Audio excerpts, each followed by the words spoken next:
All right, and we're back. Thank you for standing by. Took a moment longer than I thought. I had to clean up a small mess one of my cats made, but everything is all right. I think everyone's okay. I'm a little bit worried. My cats. We got a new puppy, as I mentioned a few times yesterday, and so my cats are understandably under a bit of stress. We're doing our best to keep everyone comfortable, but there is inherent stress in this situation. I am missing out on a lot of sleep, and I am losing my mind over it a little bit. But everything is gonna be good in the long run. It's just some change of environment. Just some change of environment woes is hopefully all we're going through. And welcome in, FB. Thank you for joining us. And yeah, Street Beat, that one that was recommended to me by one of my regulars, and that's a fun time in that game. It's super hard. I don't know if I'm gonna be able to beat it. If I'm ever gonna be able to beat it. I feel like I understand the game well enough too, but getting the luck that I need, and that's mostly it. I mean, it's definitely a skill based game, but one moment of bad luck can ruin a great run, and so it's a little rough, but it's definitely fun to try. um how many did you get dancing? The highest number I was required to get was 17. Actually, you know what, the highest number I was required to get was 17. I didn't hit that goal, but another time I was aiming for 11 and I did get 17 that time. My best run though is 5 tapes returned. I think you have to get 10 returned to beat the game. So I've only gotten halfway there at best. Um I might be wrong about that because I play games very strictly blind, so I don't often know the finer details of a game I haven't completed firsthand. So if I state a fact incorrectly, it's because of that blind approach that I have. Let me see what else I missed here. Stretch your legs, guys, Emil says. Good advice. I work today. I'm in full sloth mode at this point, Loss says. Uh, Heard that. I'm on 6 days this week, Dynamite says. I hope you have a good break coming up afterwards. Gave you more money instead of time off. Mixed feelings about it. All right, I think getting the C64 Mini going again might take a moment. It's a little temperamental with my capture setup.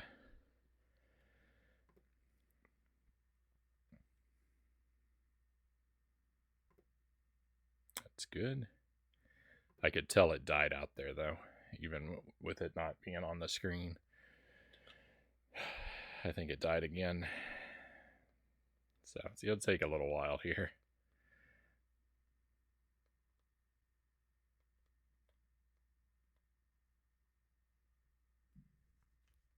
And please. Yeah, it's dead.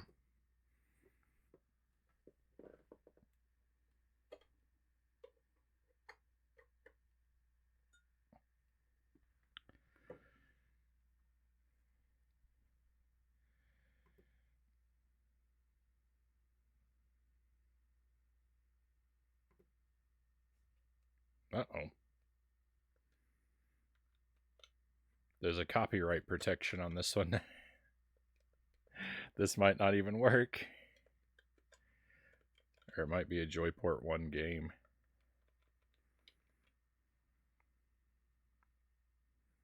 I don't know. Let's see.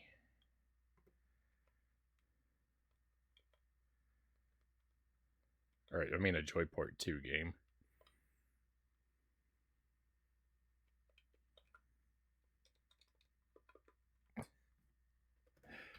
Oh no, this one, the copy I got doesn't work. I have to go through everything all over again. Alright.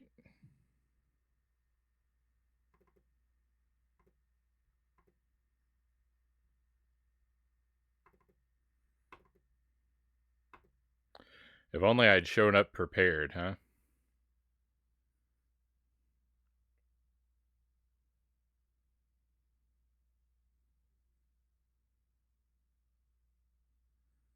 There's a Beachhead 3?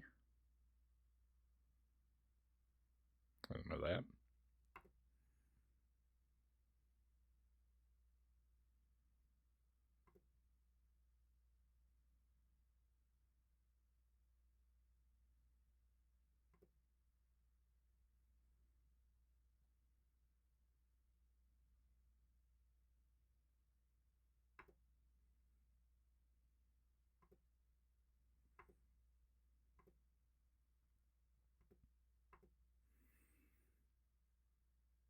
Cats, cats making messes, living their best lives. I had the disc, Mastertronic 6-in-1. Came with instructions. I didn't. I did not. I had. I have not. I did not have the joy of the instructions. Not that I would. Not that I likely would have read them anyway. But I did have. It was Buddha Fingers was the one that recommended the game to me. I did have Buddha Fingers in the chat to give me a couple helpful pieces of advice when I realized I was stuck beyond all hope. And then things got rolling pretty smoothly. Time off is important. More money is nice. I get it. Juggle 2 jobs are like 60 hours a week, Waz says. Hang in there, my friend. That can get rough. C64 is not having it. All right. One more time. I'm going to lose the mic for a moment. Thank you for your patience, my friends. I know this is a thrilling stream we have going on right now. It's nothing but excitement. So I'm going to try this other copy. If this version of Beachhead doesn't work, we'll skip past this game. We'll do a different one, and we'll come back to it another night. But you know, fingers crossed.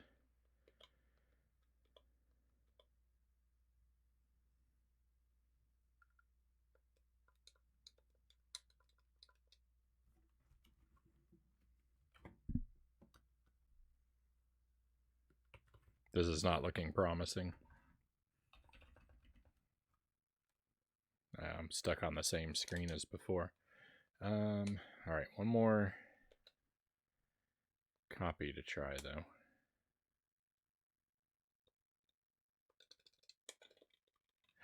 Yeah, this I don't know what to do. This one's not going to work for me, and I don't want to troubleshoot it any further.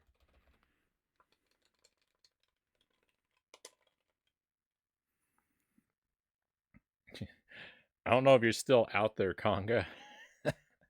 I may need you to get me in touch with a working copy of Beachhead 2 at some point, but I think we're gonna have to skip over that one tonight, my friend. Blow into the cartridge. Everyone knows cartridges are wind powered.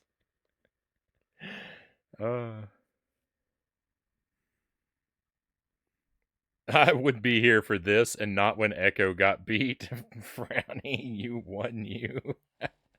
No need to apologize. The channel is chill. Love the vibes. Thank you, Waz.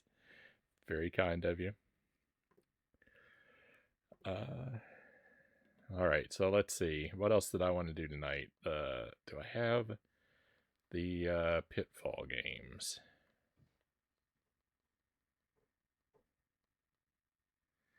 All right, we're going to take a look at Pitfall. I've played it before, but let's take another brief look at Pitfall 1, and then we'll look at Pitfall 2 as well, which I've never played.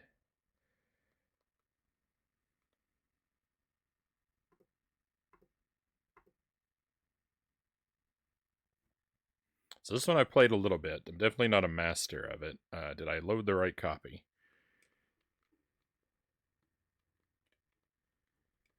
I did not. It's a Joyport 1 game. I always roll the dice. Oh, I don't have the capture working anyway. So you guys are missing it as it was. I'll get that back too. All right. Come on.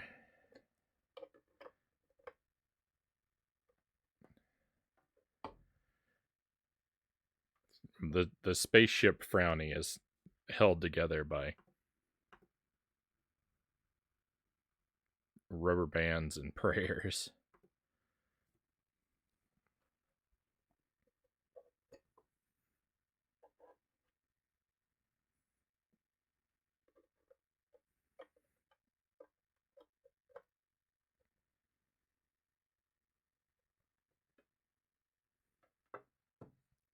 We have video for a moment. Don't go anywhere. Don't go anywhere, video. Oh, we should have audio too. F1 to start. All right, perfect. Pitfall, here we go. My audio is desynced though. Let me fix that too. All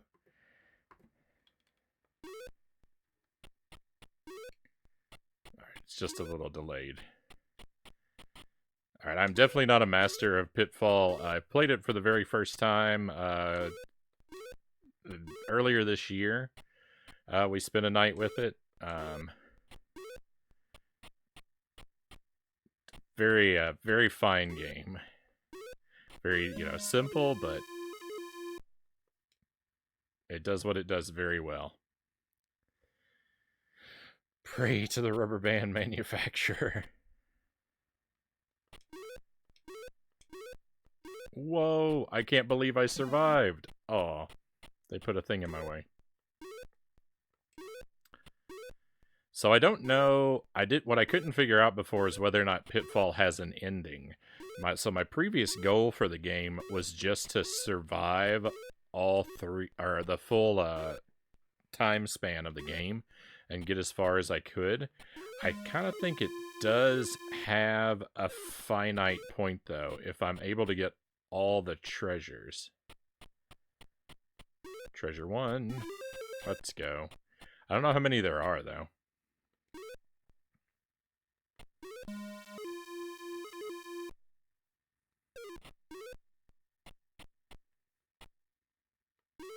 There's so much stuff I don't know. Do you want to know about Pitfall? It would be in the manual / advertisements.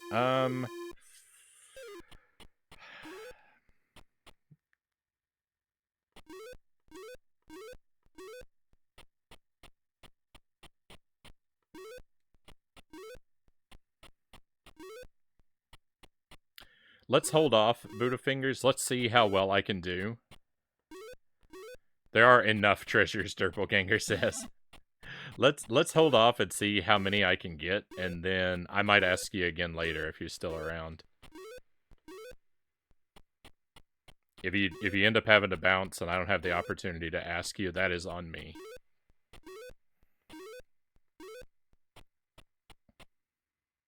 If there is an ending after a fixed number of treasures, like, the thing is, that would be a very pleasant surprise to stumble onto. And that's why I'm hesitant to ask too much about those. That timing was rough.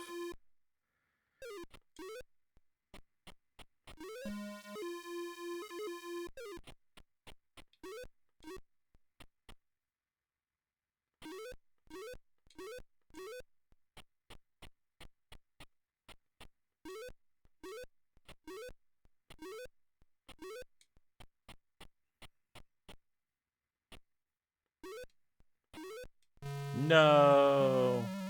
Robbed. This is a very well-made game, given the time and technology. It feels like, like we're not on real hardware. I like to play on original hardware whenever I can, but for the C64 we do use an emulation box. So I don't know how accurate the feel of what I'm getting is, but like, on the C64 Mini, this game has a very pleasant feel to it.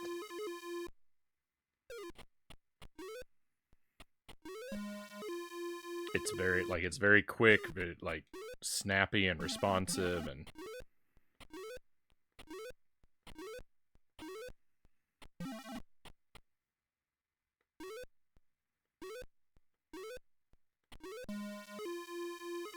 yeah, why won't the logs fall into the giant hole? That would sure save me a lot of headache, huh?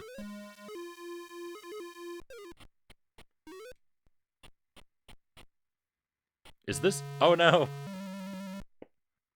I was gonna say, is this only treasure number 2? Rip the run. This is a different version of Pitfall than I'm used to. You play a different one on the C64, Conga?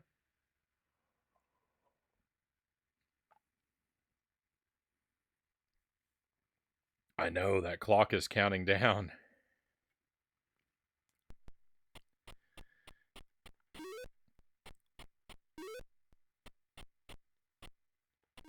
I did have a run the last time we played where I survived the entire timer. I mean, I do think I lost some lives, but I didn't game over before the timer ran out. So I did see what happens when you do that, for what that's worth, and it wasn't really worth anything because nothing really happened.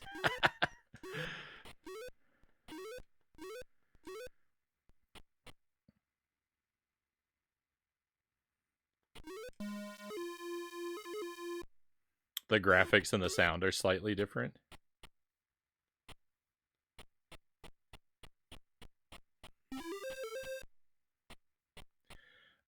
Did you play Hero? No, I haven't played that one yet, FB. That one has been recommended to me. But I haven't gotten around to that one yet. Some night we surely will. Oh, run, run, run, run, run.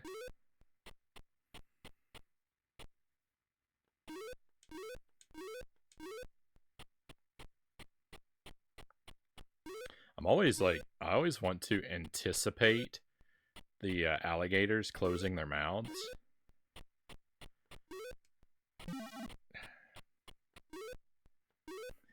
The screens where there's a barrel right at the start of the screen. I guess I should always jump onto the beginning of the next screen. Why didn't I think about that? The solution's so simple.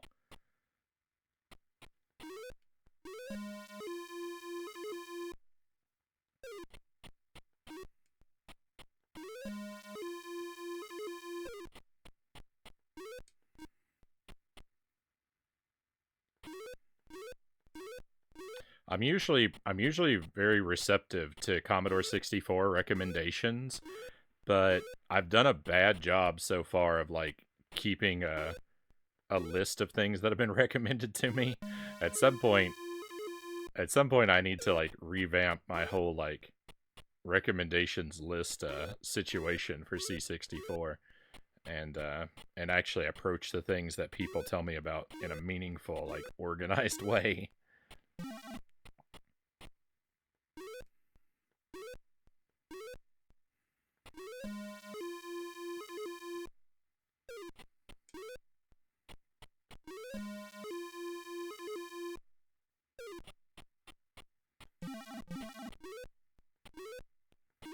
That barrel wasn't even moving. I just walked into it. No.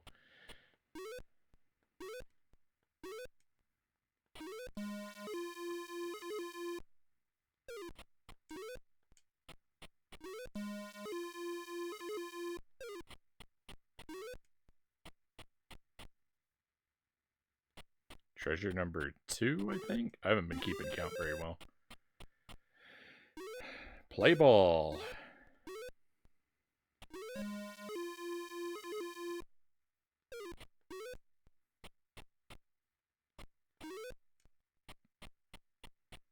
Frownie is trying to log off early. Well done.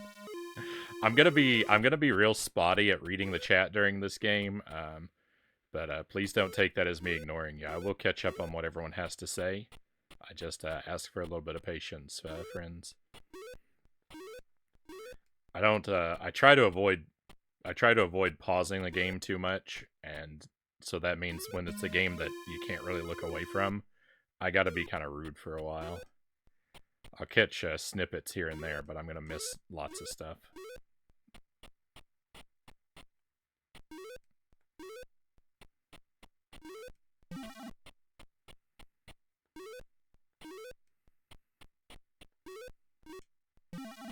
Just right into that log.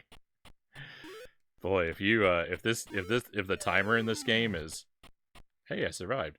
If the timer in this game is like really tight, then I am in maximum peril.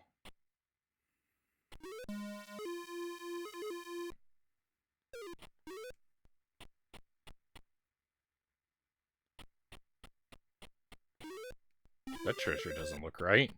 Play ball.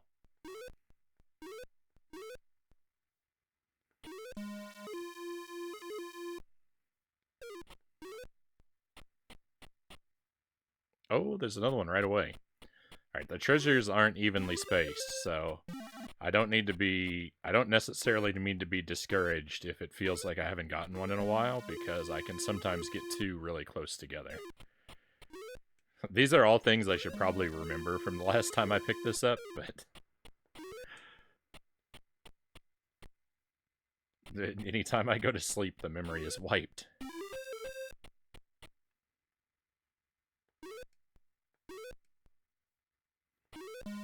I feel like I'm doing alright. Like, I've lost a big chunk of time to damage, but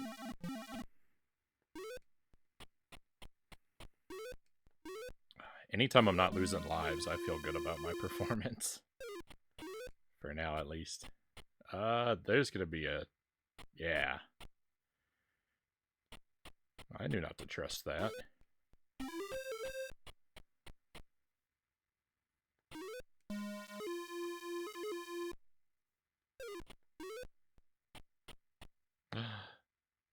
Now that's a treasure I can get behind. Giant money bag? Sign me up.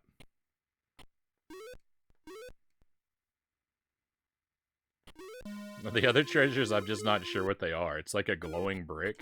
It's probably gold, right? So I should consider it more valuable, but it just looks like a nondescript kind of brick.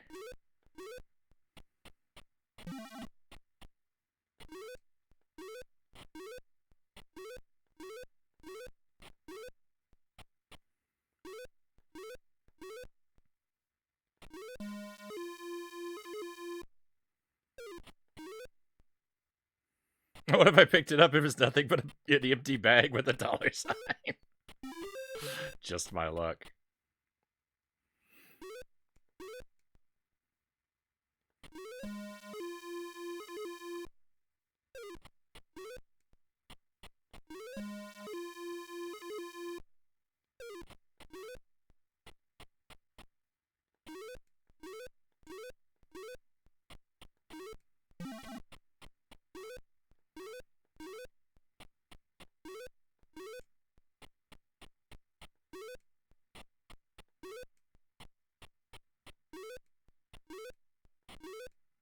I like screens like those.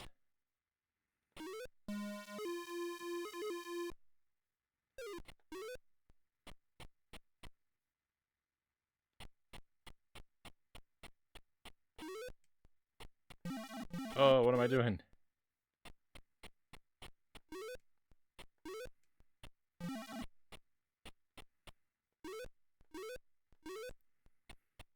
Go!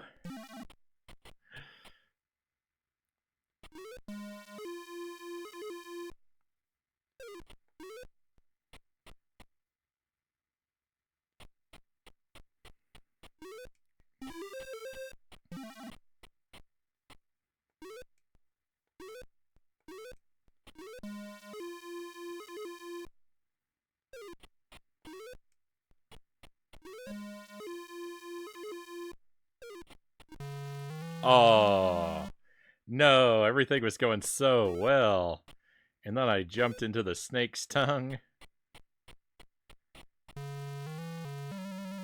No! Rip the run.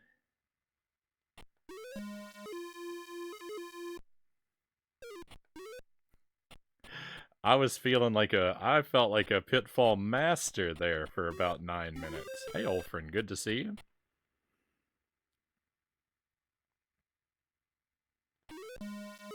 Hope you are doing well. Oh, you were the one who said the thing about the... You were the one that said the thing about the bag with about the empty bag with the dollar sign. I'm sorry, I read I read your comment, but not your name.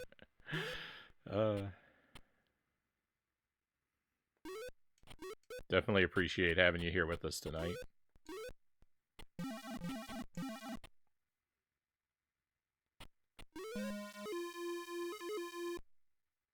Played the 3D version of this. I think it was called Tomb Raider.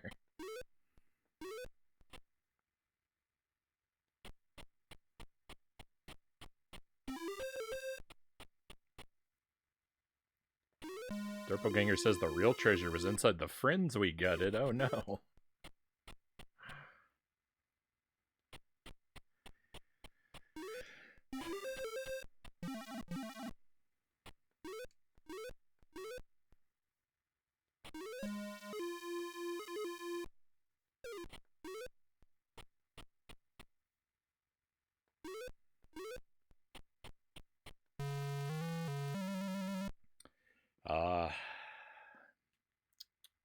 That was not a bad run. That was not a bad run.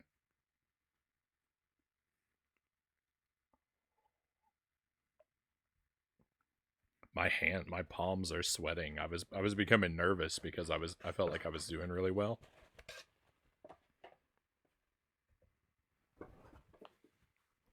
I need to take a moment and dry my hands. All right, let me see everything that I missed here. Rewind time in the chat. Haven't played Hero yet. What console? 2600 or other? This is on the C64, Doppelganger, if that's what you're asking.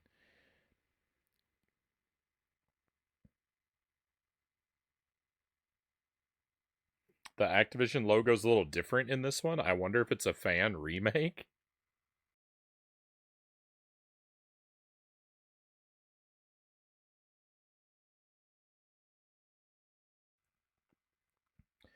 And the what did you say? And the sound and graphics are slightly different. So this is a cartridge. This is a cartridge rip, Conga. Maybe that has something to do with it.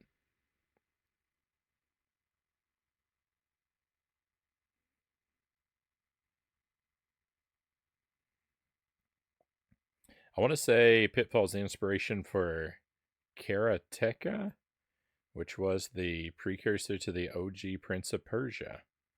I haven't tried either of those. I can kind of see the resemblance, but Prince of Persia is like that's like a cinematic platformer like Oddworld, right? I haven't played Prince of Persia. I've played Oddworld. That style of platformer is much less to my liking. Like, I had a rough time with Oddworld. I really wanted to like it a lot more than I did. And I'd be open to playing it again. But those, like, real, like, strictly, like, mechanical kind of platformers are... I don't really feel like, with those kind of, like... Yeah, those kind of mechanical platformers, I don't really feel like I'm in control of the character. I feel like I'm sending a list of suggested movements to the character and waiting for them to to perform them on their own. And that I much prefer a more visceral one-to-one control feeling. It might you know, like I get that there's a level of precision that you can achieve with those kind of mechanical platformers. I wouldn't say it's a higher level of precision, but it's a different type of precision that you can achieve. But it just feels disconnected. It feels like I'm writing a list of commands and not like I'm performing actions. Not that I'm performing actions when I play Contra, but I feel like I am.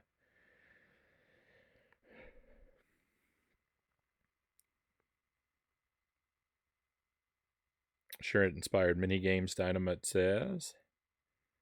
Dude who made the Prince of Persia.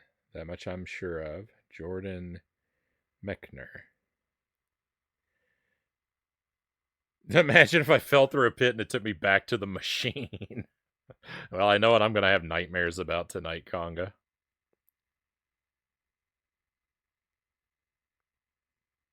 This game really enforces math concepts, such as the logarithmic loss of points. Very good, Buddha Fingers.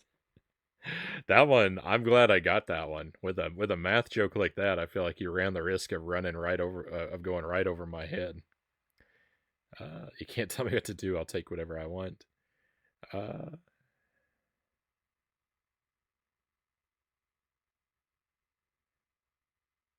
Surprised this was never a terrible Saturday morning cartoon, Conga says.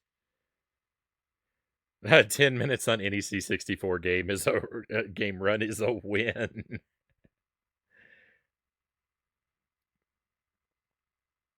I would like to imagine you lose money when you touch the logs because you're wrapping your broken limbs in it.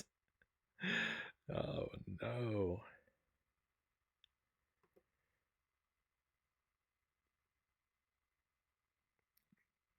It lacked the weird character appeal and conflict between main and roamers. I guess those are terms for the types of characters in the game. Has 2 copyright dates. This is probably a second release.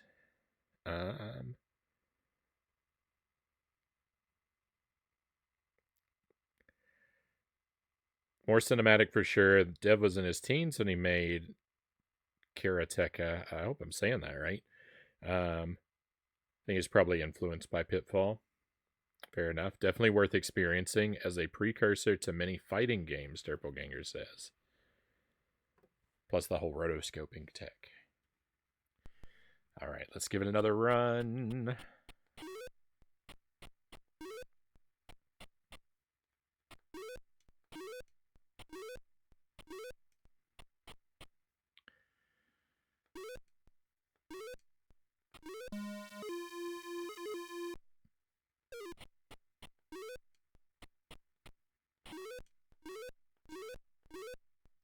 If properly beating this game requires you to like memorize the stages, so like you know when to jump over like screen transition obstacles, like if it demands that level of precision, I may be in a very bad position.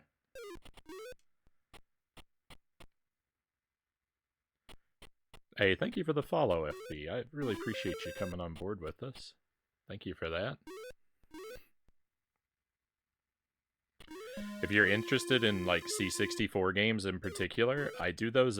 I try to do C64 nights about once every other week. It's mostly a retro stream though, but like across a wide range of platforms. And I do play newer games on the Switch from time to time.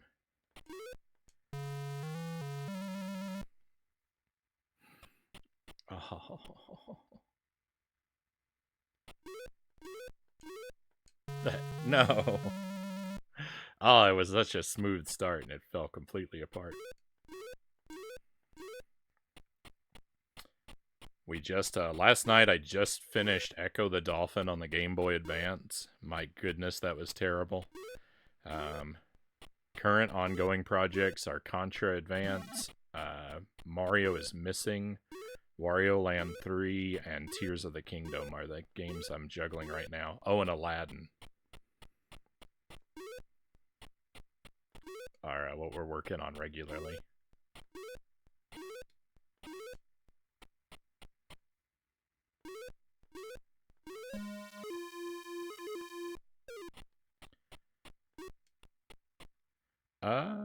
You've done a few videos too, mostly NES Mega Man. Oh, right on.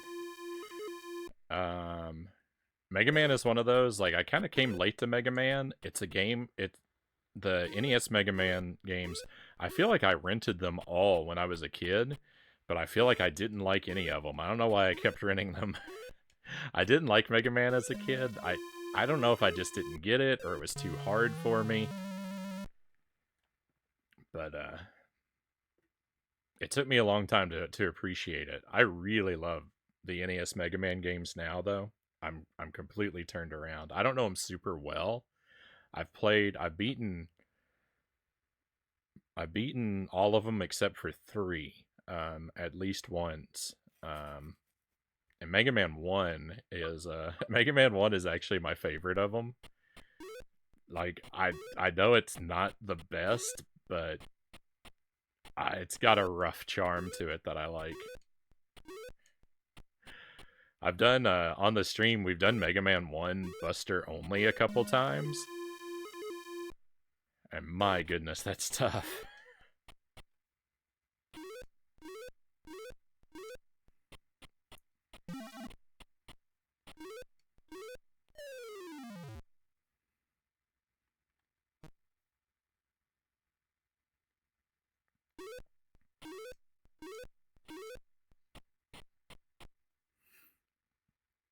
It started it all. Mega Man 5 on the NES is actually my wife's favorite video game. That's her number one, is Mega Man 5. And why that one as opposed to the other NES games is just that's the one she had as a kid. She likes all the Mega. I don't think she's played all the Mega Man games, but you know she likes them all kind of on principle of just being Mega Man games. I know she's played 4. I think she beat 4 as well. I think she beat 4 before I did.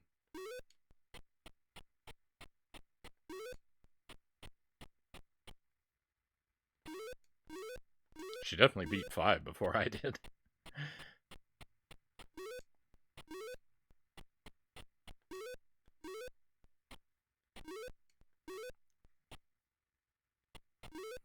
Does she like Mega Man X? I don't think she's ever played a Mega Man X game.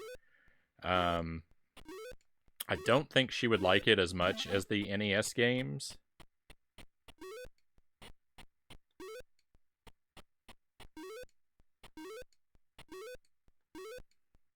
I don't know how she would feel about the wall jumping.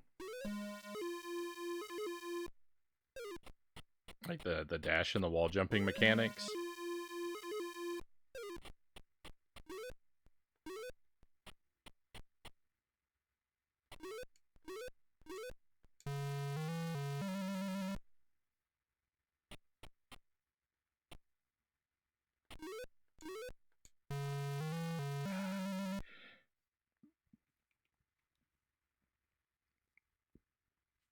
Someday she'll have to give it a try for sure. She doesn't play as often as I do.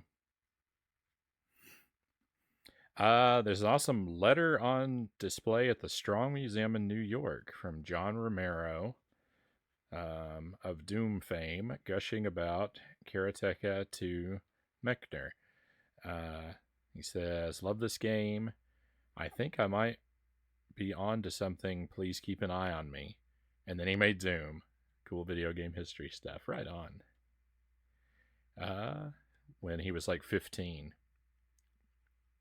I beat 2, then 3, then rented 4. 4 seemed pretty easy. Yeah, I've heard 4, 5, and 6 are way easier than 1, 2, and 3. I don't really know how the difficulty levels compare. 3 is definitely, I find 3 to be very hard. Like I said, it's the only one I haven't beaten. We haven't ever played it on the stream. I tried to beat it. Well, I tried to play through it. I wasn't like grinding it every night or anything. I played it like 1 or 2 days, but several years ago, like 6, 7 years, a long time ago. But I just it was so hard. If we do it on the stream, I'll 100% go all the way through it. But I just haven't gotten around to it. I was doing the 2 trilogies in reverse order, basically, on the stream. We did 4, 5, 6, and we did 1, and the plan is to do 2 and 3 further down the line. We just haven't moved on to them because I keep replaying Mega Man 1 because I like it a lot.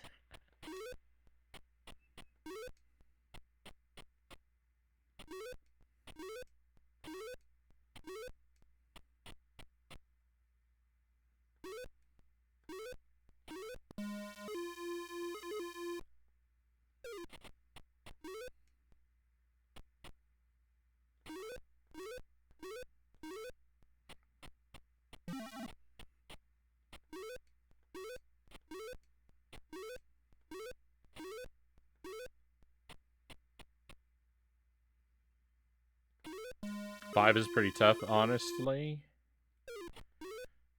3 and 5 are pretty hard. I'm also bad at Mega Man, so what do I know what says? We all have different skill sets. People like I would tell people that my favorite video game is Super Ghouls and Ghosts. And I would tell them that, and then I would tell them I didn't like Mega Man because it was too hard. And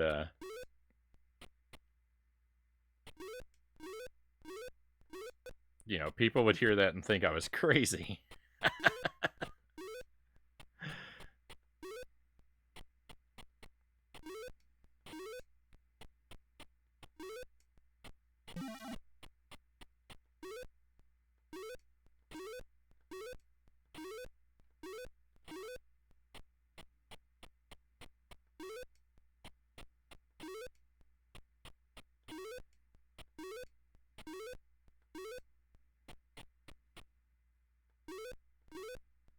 I wonder if I could have reached that rope.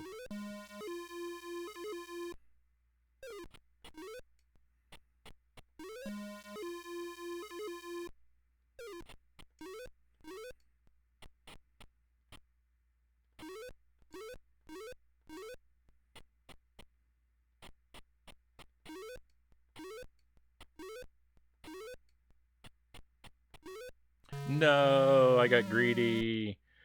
I had Ghosts and Goblins or Ghouls and Ghosts on the C64.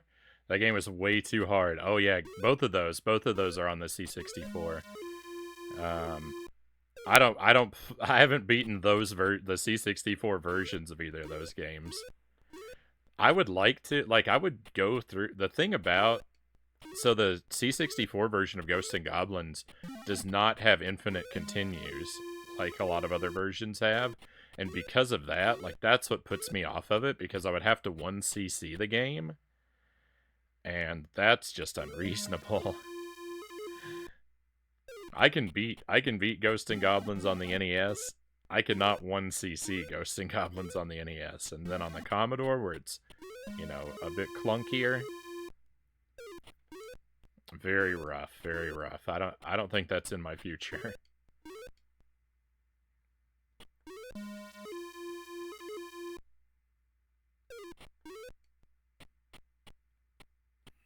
Could kill the golem, but then game over. Yeah, I don't think I made it out of stage 2 when we played it. I tried it on the stream one night.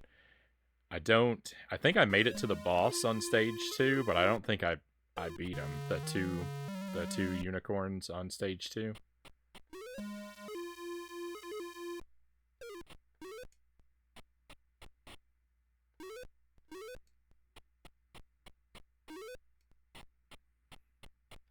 I really love Ghosts and Goblins though on the NES. Like Super Ghouls and Ghosts is my favorite game on the SNES. It's my favorite game in general, but that, you know, Super Ghouls and Ghosts on the SNES is my favorite. But Ghosts and Goblins on the NES is a game I also just really love. That was actually the first game I played on the stream, was Ghosts and Goblins.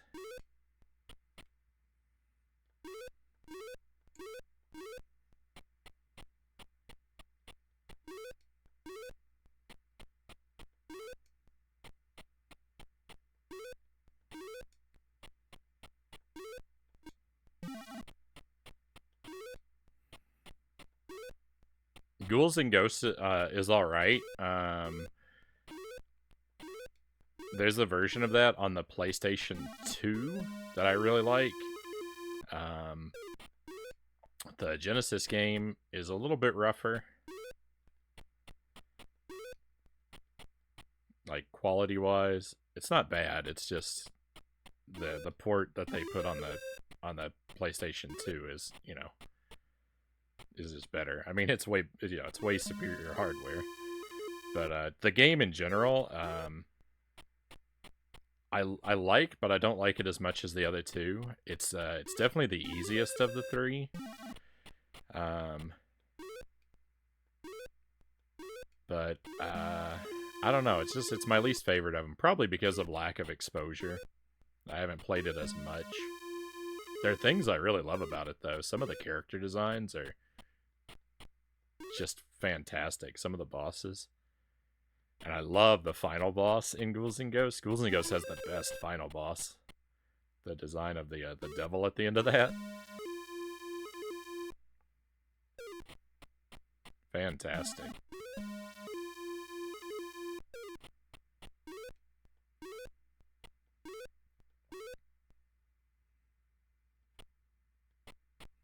Ghosts and Goblins Resurrection. Yeah, I've completed one loop of that game. I haven't finished it. It's been a long while. So that was actually, I started the stream like 2.5 years ago, and it was when that game came out. Was like what pushed me to like set a date and actually start the stream, because I'd been tinkering with starting up a stream for a long time, and that was what got me to finally pull the trigger. So yeah, the first 3 streams that I did, night 1 was Ghosts and Goblins on the NES, night 2 was Super Ghouls and Ghosts on the SNES, and then night 3, the Ghosts and Goblins Resurrection came out. I started that on the stream, and then very slowly chipped away at it. It's super hard, and I'm stubbornly committed to only playing it on legendary difficulty. So like there would be whole nights where I would play nothing but that on the stream for like 5 or 6 hours, and I wouldn't even make it to a single new checkpoint. It is devastatingly difficult. It's fun. I like it. I really like the art style. I like a lot of the choices they made with the design of the game. I mean, it leans very heavily on Ghosts and Goblins and Ghouls and Ghosts as a model. It would be nice if there were more Super Ghouls and Ghosts thrown in there, to it, but, whatever. It's fine. I like it quite a bit, but it's so hard. And since I completed one loop of it, I'm like, well, this is a good stopping point. I'll put it down for a little while, and then we'll go back and finish it someday. And I just haven't. I've slept on my responsibilities.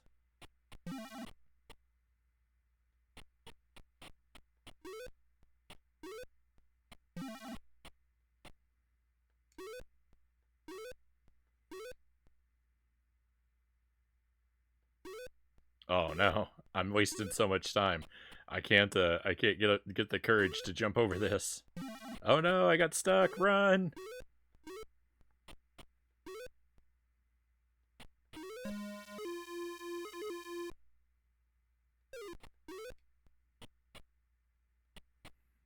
Time Lord on the NES, Derpelganger asks about.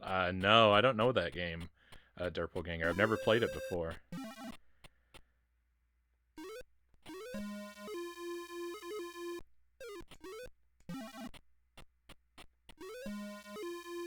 Weird and cryptic. I want to say sign me up, because I just can't help myself from asking for frustrations. You're a unique breed of human. I like overcoming really difficult or really odd and pointless challenges. So I don't consider myself to be like a super great gamer or anything. I'm not especially skilled. I'm not especially talented or clever. But the one big powerful tool that I have in my arsenal is I have a nearly infinite well of patience. I have a very high tolerance for tedium and frustration. And so like I can chip away at a very difficult game for a very long time. And I can almost always overcome whatever I play. It's just Agent Frownie always wins. Agent Frownie almost always eventually wins.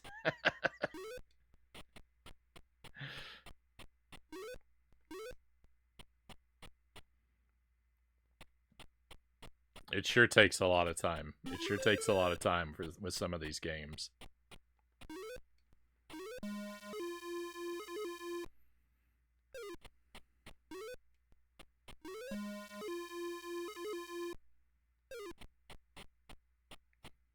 Yeah, like we just finished Echo the Dolphin, the GBA Echo the Dolphin. We just finished it last night.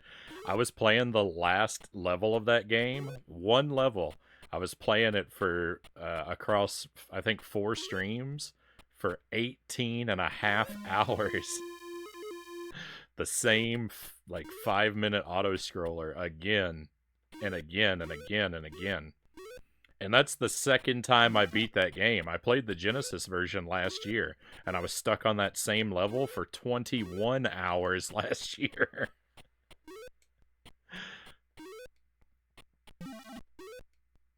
So I can stick with something for quite a while.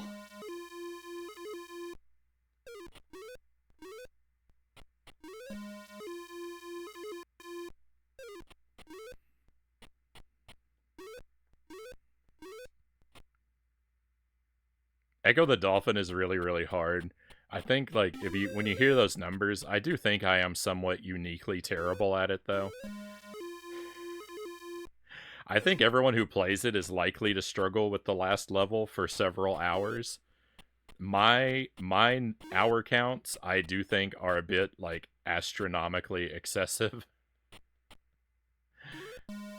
I don't think everyone who plays the game should expect numbers quite that high, but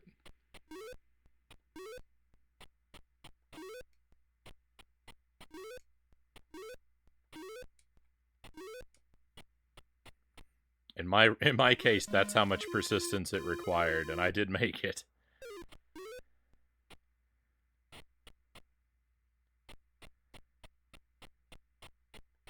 I know I'm like way behind with the chat messages.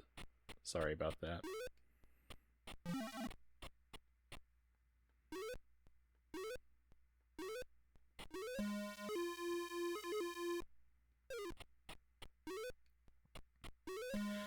I feel like I need to keep count of how many treasures I've collected, but it's really difficult when they're spread out. If I go a few screens without seeing a treasure, then I just completely forget how many I'm at.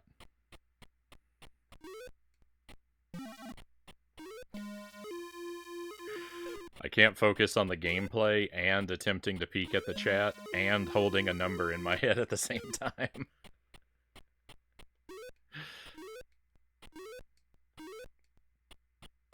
If I try to keep that many tabs open in my brain, one of them is destined to crash. Oh.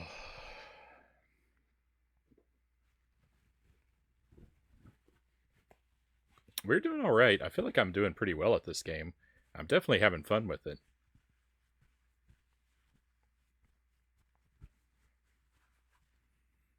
It's kind of the same thing again and again, but because I'm not memorizing the layout, one, I'm doing worse, but also I'm having more fun because it feels fresh. All right, let me see. Excuse me, what I might have missed.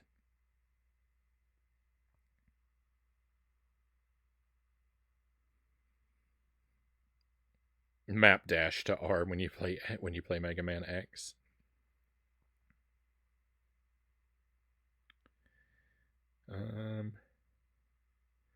Time Lord is weird and cryptic. I like the Maximo PS2 games. Yeah, I've heard good things about those. I have both of them. I've never played either of them. They would be good. They would be good to do if I have room on the schedule. They would be a good game to play in October, right? Nice and spooky.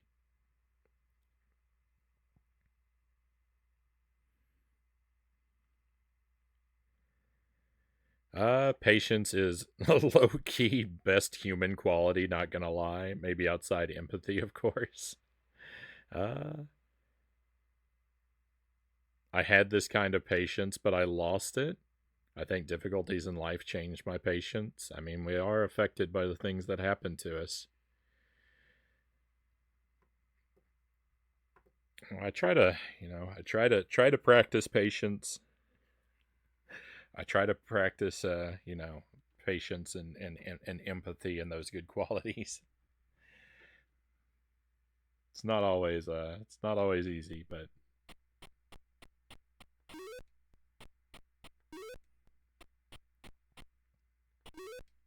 I certainly make an effort.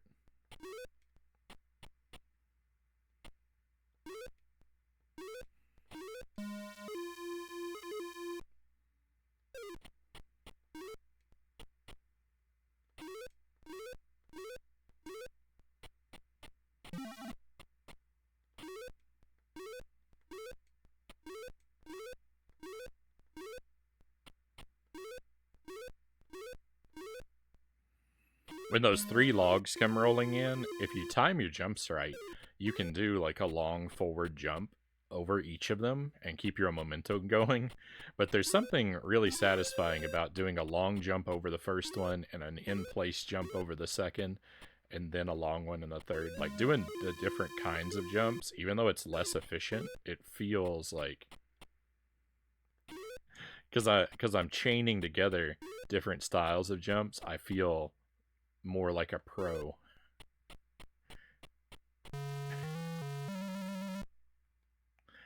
When I fall in a pit, I really feel like a pro. I'm gonna die a second time.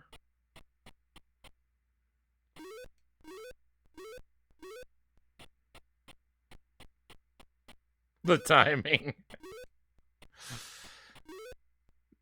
Thank you, Sparrow.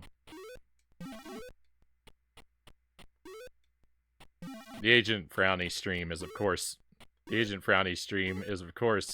completely scripted beforehand.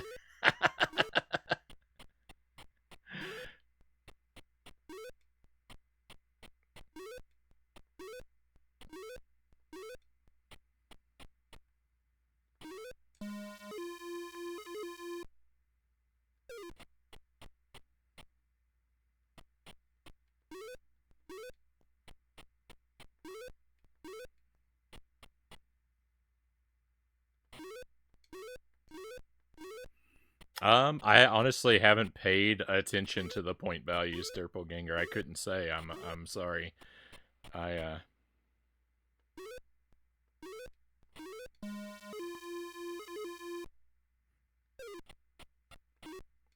I've really just been focused on collecting the treasures with no thought given to what they might be worth.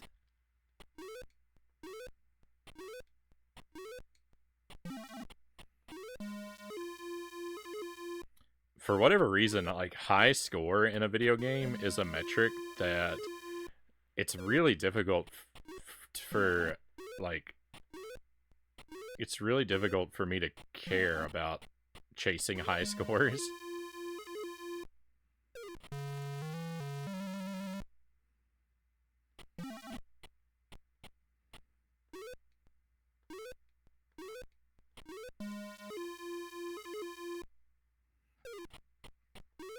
So I have a bad tendency to not pay attention to like point values and stuff like that.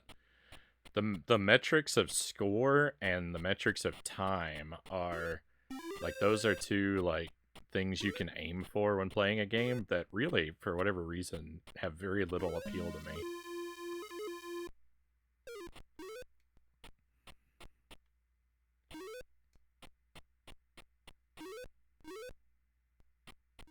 I'm always much more motivated by um,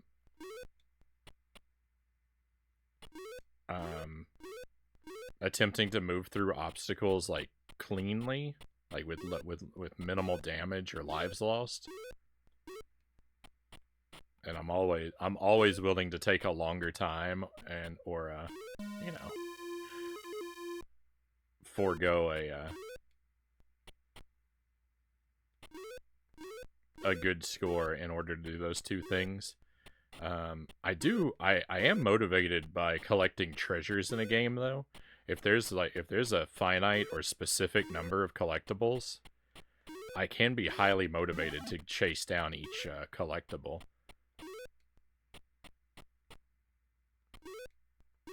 But for the sake of the collectibles themselves, typically, and not for a benefit that they might offer. Gotta shake off that arcade mentality. Well, no, that's the thing. I don't have an arcade mentality. I feel like chasing score and time are much more like... I feel like those are much more arcadey type goals.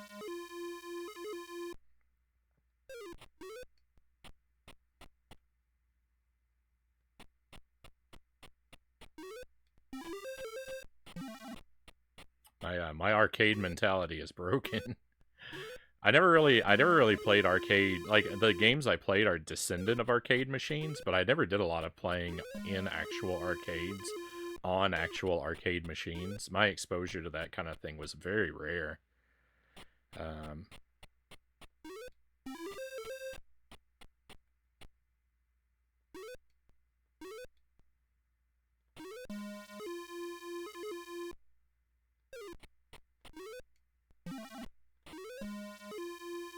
Good night, everyone. Oh, Dynamite. Good night, my friend.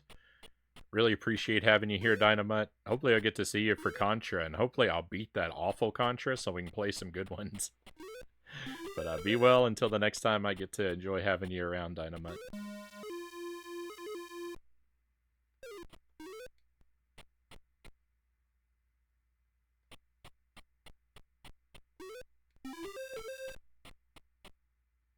Play ball.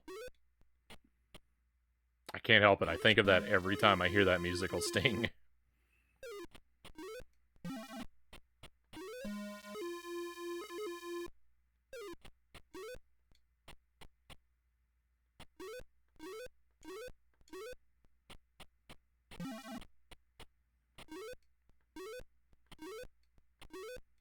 No. Oh, a huge loss of time, but at least we're still alive.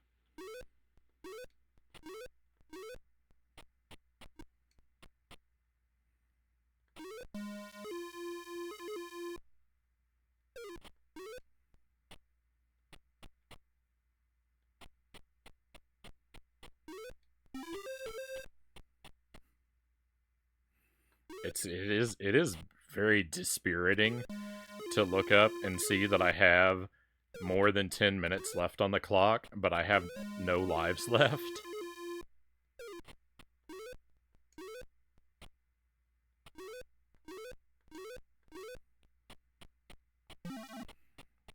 Because there's like, when I see like, like that amount of time means I have a huge amount of game left.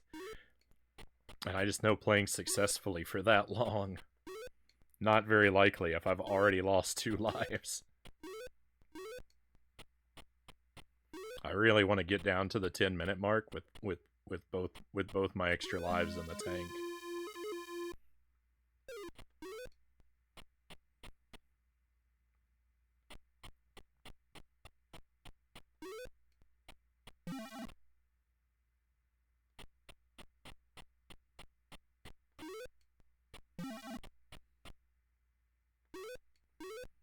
Uh-oh. Whoa.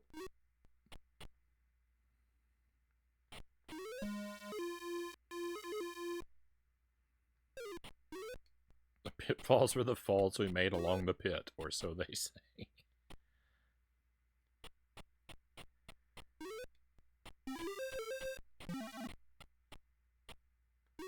Where's the consistency in the treasure point values? Whoa, I thought I was gonna miss that.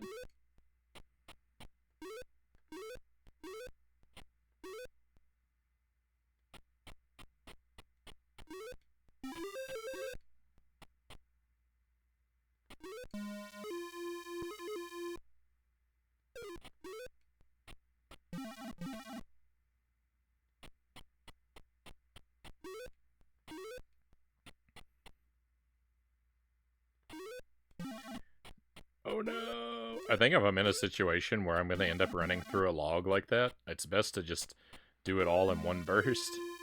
Because if I drag my way slowly through it, I think I actually get hit twice.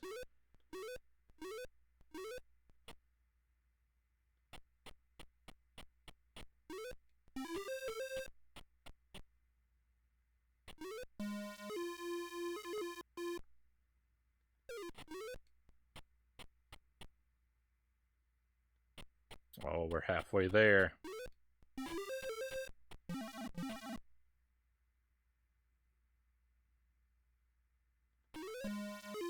Yeah, he was. Thank you for the sub. I very much appreciate the support. Thank you for that.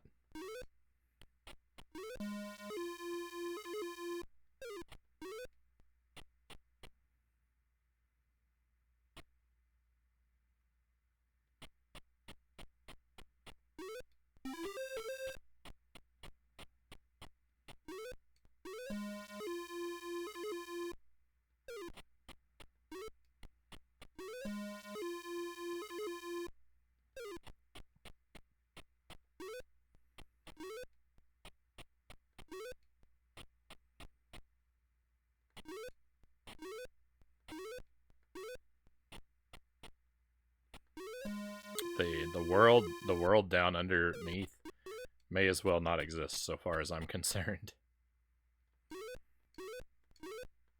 If there's any hidden benefit to going down there, I expect I will never discover it.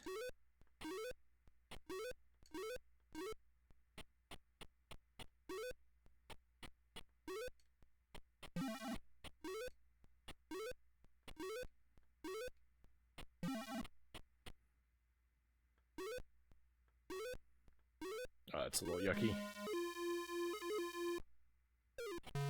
No, why? Oh, it's rough. No problem. Dig this channel. Thanks to Kyle for sending me here. I owe him another debt of gratitude.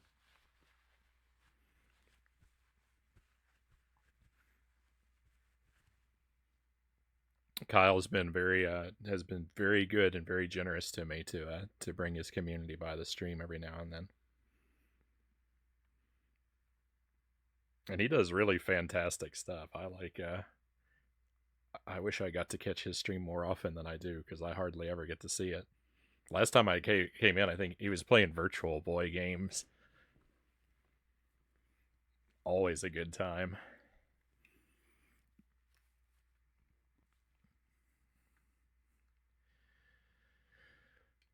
All right, we'll make a few more runs at this. I've been doing it for how long? About an hour and a half. We'll make a couple more runs at this, and then maybe take a look at Pitfall II. I feel a little weird. Like I feel like I don't want to rush into Pitfall 2 without, properly exhausting Pitfall 1. I mean, I could always come back to it, but it just, in a lot of ways, like, it doesn't really feel right to see a sequel if I haven't done everything with the first one that I could do. But I kind of put myself in a box by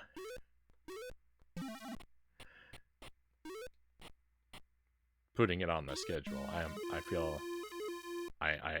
not trying. It sounds like it might sound like I'm trying to back out. I'm not trying to do that. We are gonna definitely look at Pitfall 2. I'm obligated to, having scheduled it.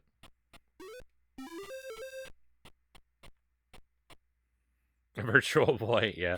I actually had a Virtual Boy.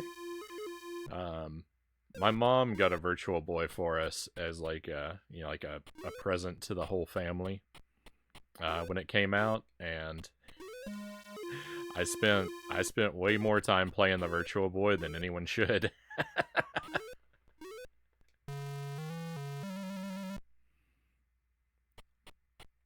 We had Mario Tennis, of course, which came with it. We had Galactic Pinball. That's the game. I don't remember it. Galactic Pinball is the game I think of most fondly. I I feel like it's the game I spent the most time with, yet I don't... I also feel like I don't remember it as well. But I think of it very fondly. Galactic Pinball, good times. We had Mario Clash, which was alright. Not a great game, but definitely a fine, like, arcadey style Mario game, you know. If you couldn't have Donkey Kong, then...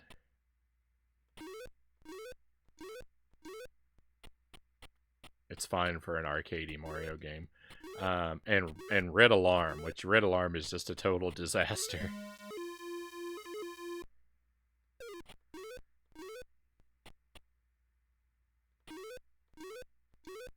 Red Alarm is just an incomprehensible mess of wireframes. You can't tell what or where anything is.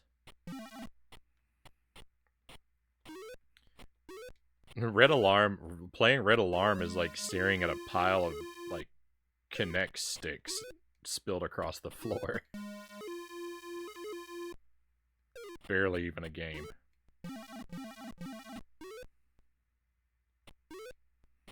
It's such a random thing, right? Like, you hear that about the NES, but not the Virtual Boy.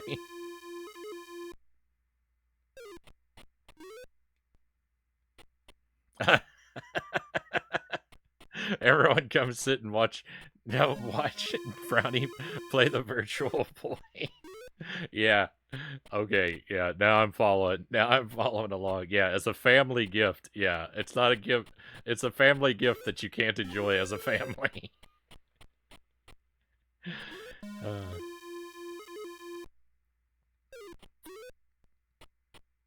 You know. I doubt my mom really knew anything about it when she picked it out. You know, she wasn't a video game enthusiast, you know. She just knew that we liked them, and, you know, it's the new Nintendo thing, so it'll be a good gift. My friend had it. We didn't know how to use it at first. We laid down on the bed and played the tennis game, and Wario, I remember. I've heard the Wario game is good. I own it, but I haven't actually played it because, I mean, I don't want to get out my Virtual Boy and stare into it for hours. I still have it. I still have the Virtual Boy. So far as I know, it still works. Last time I tried it, it still worked. It's been a couple of years. That's how I played a lot of it, though. I didn't use the stand a lot. I would lay back on my bed and have it balanced on my face and play it like that. And, like, the weight of it would, like, smush the foam around the thing, so I'd have to kind of lay it a particular way on the bed frame to keep some of the weight off of it. What a mess. But yeah, I always played it laying back in bed exactly like that. No one ever bought it really knew much about it. The controller had 2 D-pads, yeah. The controller looks beautiful. It's got the controller is beautiful in a way.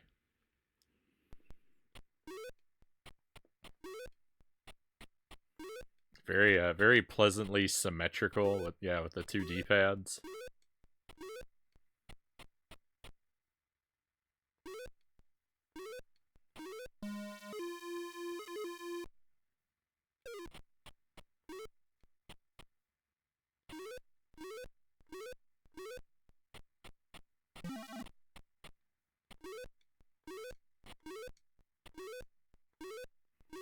Is Nintendo the only company to ever put 2 D-pads on their controller?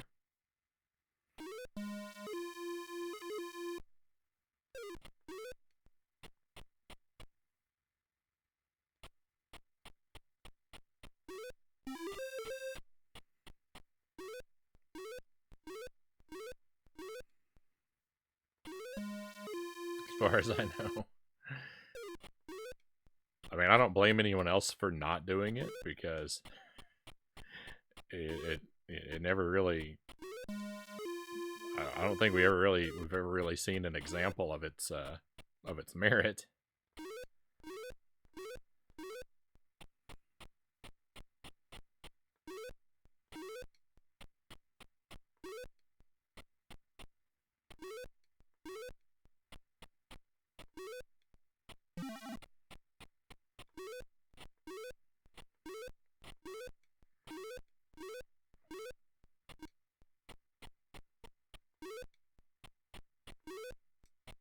Nintendo goes from making the D-pad the standard to reaching the height of madness with 2 D-pads on the Virtual Boy, to then releasing the Switch with no D-pad.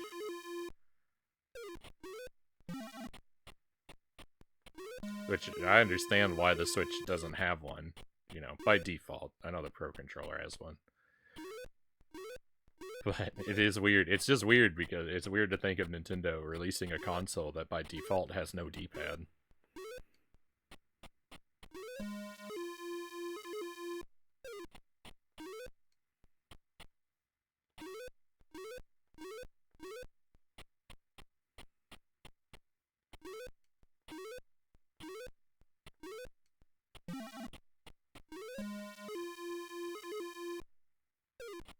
Because they could have thrown out the D-pad with the N64. Like, if they'd made a less wonky controller for the N64, they could have just thrown out the D-pad altogether and committed to the analog stick.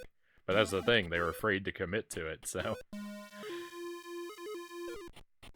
even that controller got one when it, you know, kind of really didn't need it. I'm glad it's there, though, because I used the N64 controller to play Game Boy games.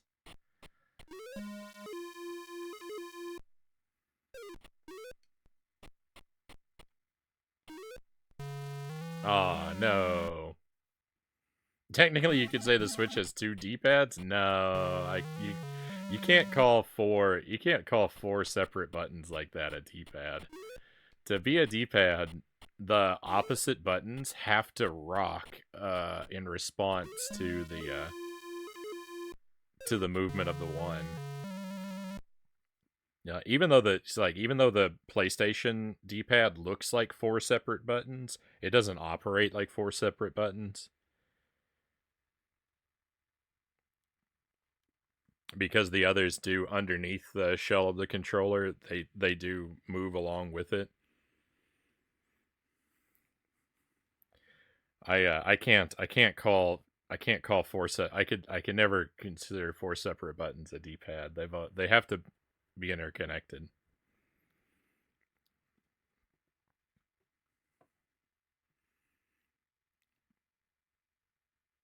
A Switch Lite has an actual D-pad. Yeah, since you can't take the things off of it.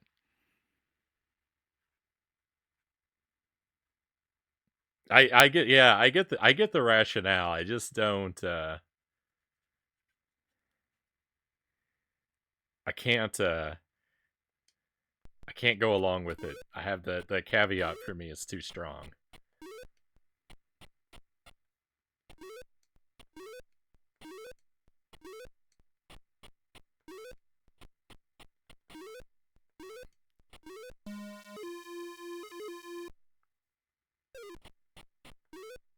But you can't use the 4, but when you take this, when you take the Joy-Cons off, those the 4-way buttons, you can't use those as a D-pad in any game, because the stick takes the function that the D-pad would take. They just remain buttons. You can't have your primary D-pad under your right-hand thumb. That's just madness. That's a backward universe where up is down and right is left.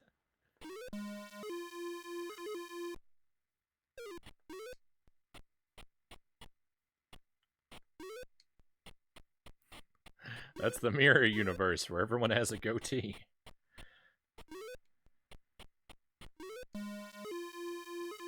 I'm in the backward universe. I live in a backward universe. I'm left-handed, so the whole world seems I feel like I live in a mirror universe.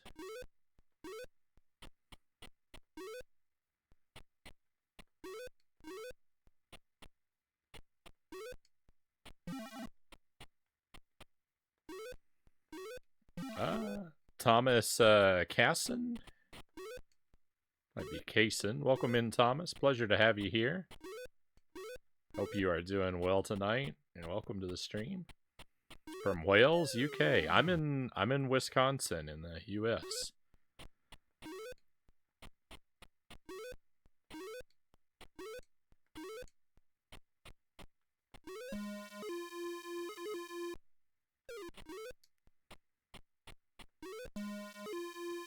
just having a laid back night tonight with some C64 games. This is I think my very second time playing Pitfall. I played it for the very first time probably a couple months ago at this point, and thought we'd check out Pitfall 2 tonight, but I wanted to go back to this one for a little while first and see how well I could do.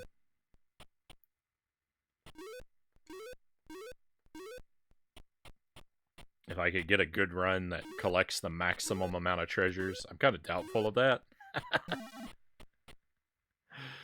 But it's fun to try nonetheless. I'm left-handed too, Waz says. Much love, right on. Same, Frownie, same, Sparrow says. We're cut from the same cloth, I tell ya.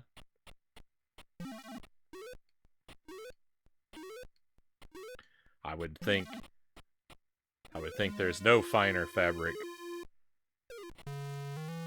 from which I'd rather be cut, Sparrow. Some people prefer pressing up to go down and prefer right to go left. Oh no, I didn't. Well, what did I do? I stopped playing the game. This is true. Some people like inverted controls. I feel like some people, like, a lot of people have, like, really, like, strong opinions about inverted controls. And I think I generally prefer non-inverted, but I also don't feel like I'm super picky about it. I tend to just play, a lot of times I tend to play however it is as a default.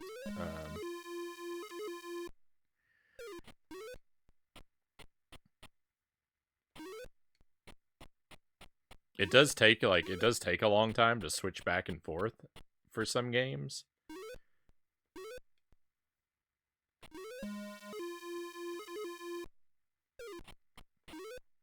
I think I'm just used to so many, like, Nintendo 64 games having it both ways and never giving you the chance, or so rarely giving you the option to change it.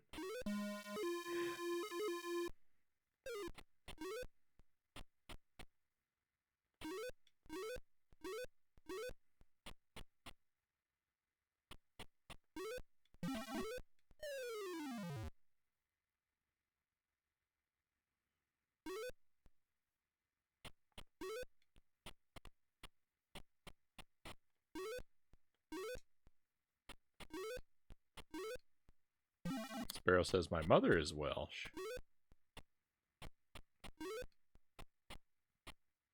Super furry animals? Or Tom Jones? Or Stereophonics? I feel a little bit out of the loop. I don't have points of reference for these things.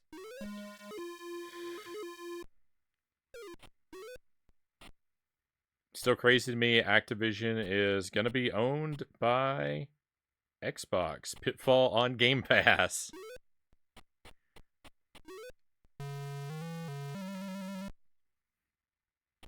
I hadn't thought about that. I'm really you'll find I tend to be very out of the loop with current gaming and developments in the in sort of the gaming scene. Like I hear about a lot of these things, but I don't tend to remember them very well or think about them. Because I overwhelmingly play just the older stuff, unless it's on the Switch. So I didn't think, but yeah, Microsoft is they've been scooping up a lot of companies, right?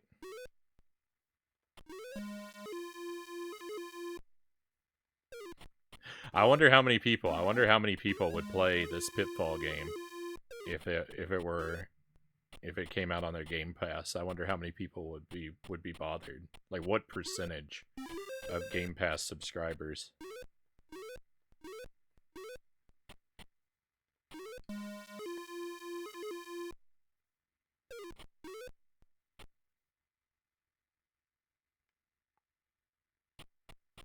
Highly recommend checking out Rings Around the World. near perfect album. What type of music would you say they're like?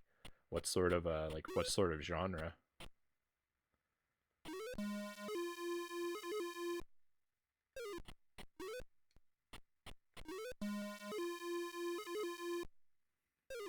Welsh band, been around since '93.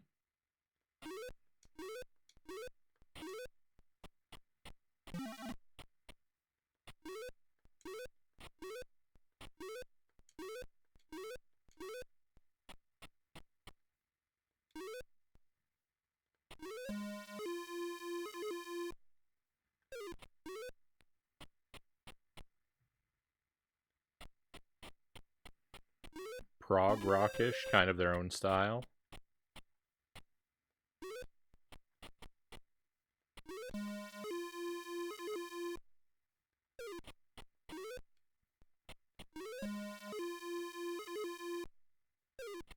It's been a while since I've had like a band that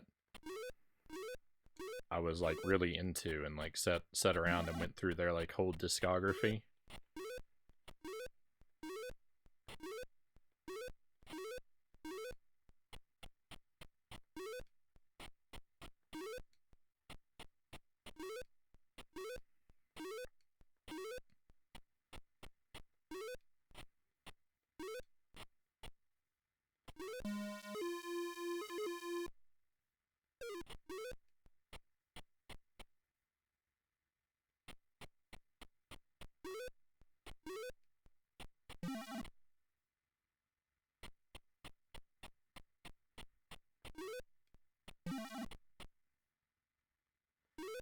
Am I playing this on the actual C64? No, I'm not, I'm afraid.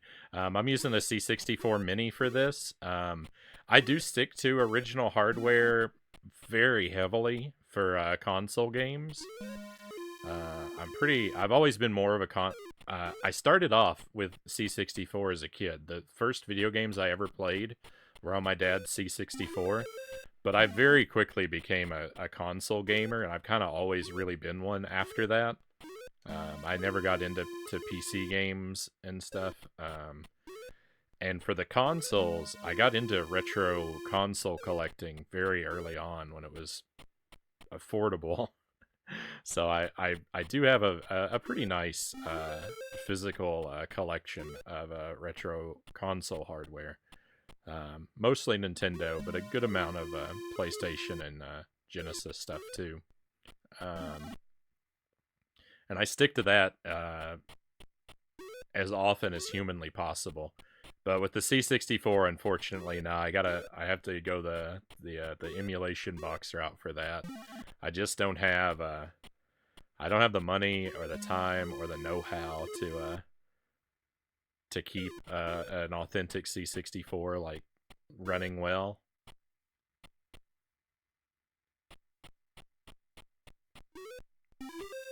It would be a dream. I still have my dad's Commodore 64 monitor.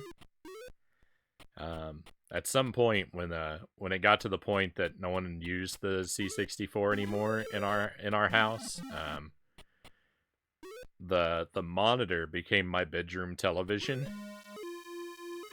It was I had a VCR hooked into it, and then I would run all my games through the VCR, like the Super Nintendo and N64 and whatnot, into the monitor. And I actually still have it, and it still works. But the computer's long gone. The computer, like I guess the capacitors were what was burning out. It burnt out several times, and my dad fixed it a few times over the years, but it just got to the point where he just couldn't make it work anymore. And I think we eventually threw it out or recycled it or whatever. He's probably still got a lot of the other hardware, like he's like the modem, the tape player, the disc drive. We had the disc drive. I remember the disc drive better than the tape player. They wouldn't be a whole lot of use to me without the actual, computer. But I don't know if he's ever got rid of all the other stuff.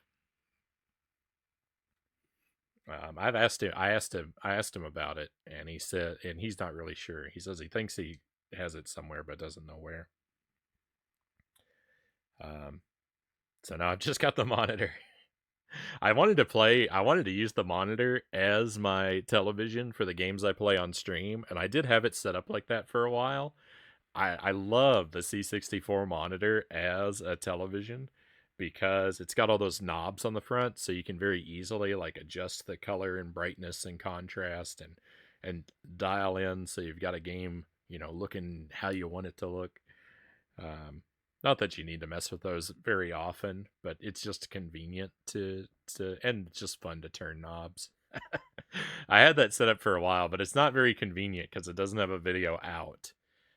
So it makes it for a very messy setup. So and it's small, and I want everything. I've got my television set back far away from me now, so I've got a great big CRT is the one that I use now, and the C64 monitor kind of sits unused at the moment. I've had ideas for things to do with it, but we'll see. Right now, it's just kind of hanging out. What time is it here? It's 4:30 a.m. for me right now.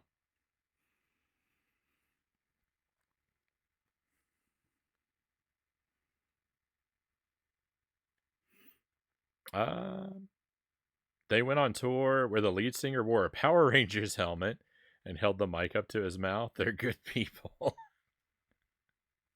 That's rad. Right on. Yeah, I'm a night owl. I kind of live on a reverse schedule here. Um, I tend to stream all night and then sleep during a lot of the day.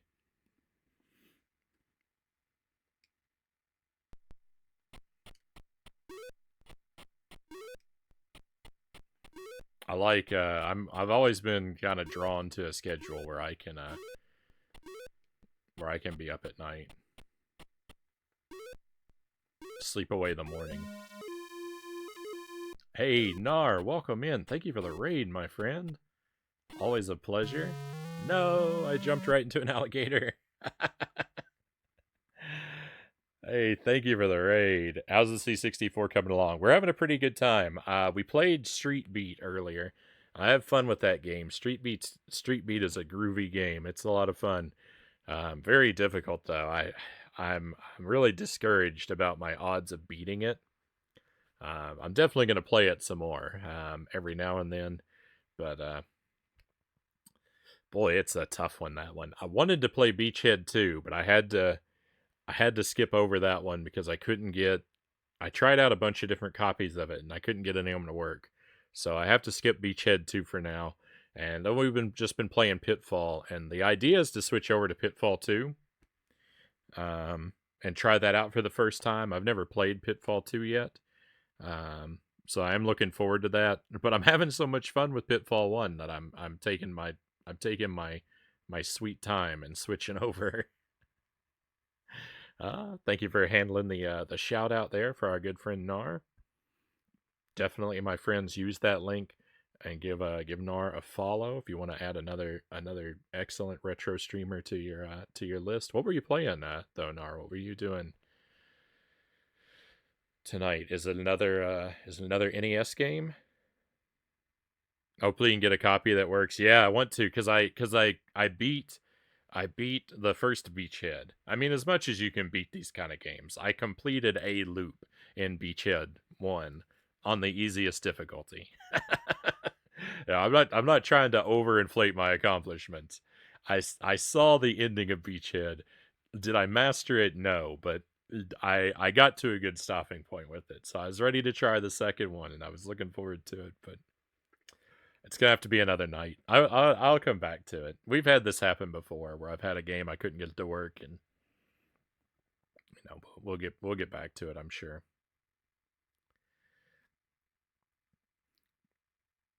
We almost lost 3 hours of progress in Gymfire because we didn't save the game properly. And he finished Daydreaming Davy at the start of the stream. Started Gymfire. I don't know what Gymfire is. GG on the victory. Daydreaming Davy. I think that I believe I saw the angry video game nerd do a video about that game once upon a time. So that one is supposed to be a rather low quality, at least by so far as those reviews are to be trusted, which is definitely with a grain of salt. I enjoy a lot of his content, but I can't take his opinions on a lot of games too seriously. uh, Played for a little under 3 hours. Didn't save the game properly, but we did figure out it wasn't the battery. So did you lose the progress? You did lose the progress. I read that wrong. I thought you said you almost lost the progress. No, you did lose it. Oh no. That's awful. At least you weren't like 15 hours in. Yeah, and I mean at least you don't have to change a battery, but I mean that's kind of worse in a way. uh Hopefully it won't take 3 hours next time though. With the, hopefully you've gained some wisdom and experience. You'll be able to reclaim that progress smoothly. 3 hours dead like disco. Spyman J, good to see you again. Thank you for coming in. And Waz, thank you for the gift sub. That's very generous of you, Waz. Thank you for that. Nar, take a key for coming in. I should have said that earlier. Our emblem there, the sub emblem is a key, because I thought it would be cute if every time someone subbed or gifted a sub, I said take a key for coming in, and I never remember to say it. That's why it's a key, though. If anyone's ever wondered, it's supposed to remind me to say, "Hey, take a key for coming in." I never remember it. But thank you for the gift sub.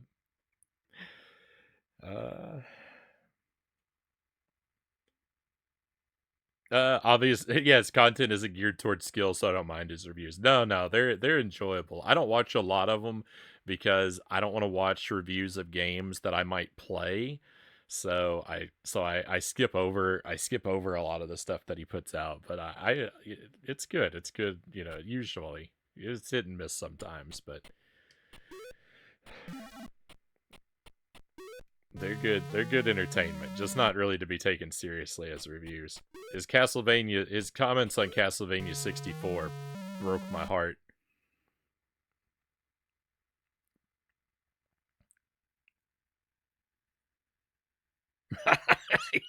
he's a jabroni. Nar would twist him like a pretzel in the ring. You have an idea of what to do now, yeah. So the reclaiming the progress at least won't be so painful. In the UK, there was no computer game crash like felt in the US. Thomas says the C64 did very well. Yeah, I know that the C64 is super popular overseas. Um, a lot of people who come in from the UK or Australia or various places outside the US are somewhat there seems to be a lot of surprise when I talk about how my first video games were C64 games, since it's a lot rarer for that to be the case with people from the US. It might be because around the time I was born, my dad was my family did live overseas. I wasn't actually born in the States. I was born in Italy. So maybe it was that some of the influence of my parents' Italian friends maybe is what got my dad on board with the C64. I don't know. He's always been kind of a tech kind of guy, so he might have got into it on his own, but maybe why that microcomputer instead of one of the others. I can't say for sure. But yeah, I definitely know that I'm definitely familiar with the fact that the C64 very big outside the US. Amiga was king overseas too. Yeah. Yeah, and that's the C64 is the only microcomputer I have any experience of. Like I hear about things like the Amiga or the Spectrum.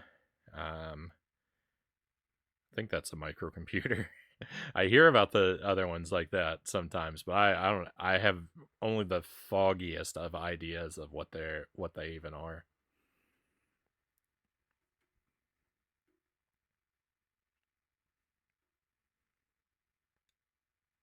All right, I kind of threw that attempt away.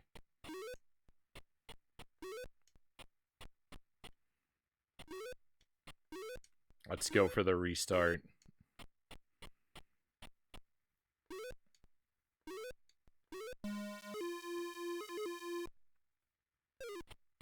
I'm kind of just trying to see, how good I can do, and ideally, like how many treasures I could collect if I were able to survive the entire 20 minutes. But I've done it before. I have had a run that went the entire 20 minutes, but I don't know if Pitfall has a proper ending to it or not. Is what's still a big question mark to me.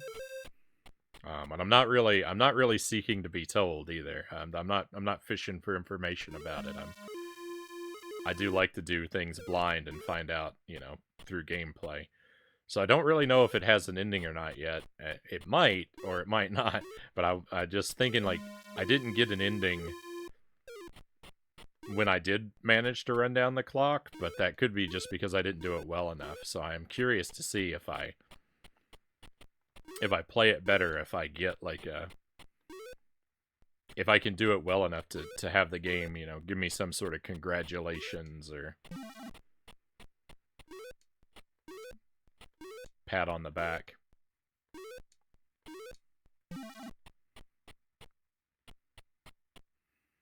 Legendary 29, Legendary Kirby, welcome in. How are you doing today? I'm doing very well.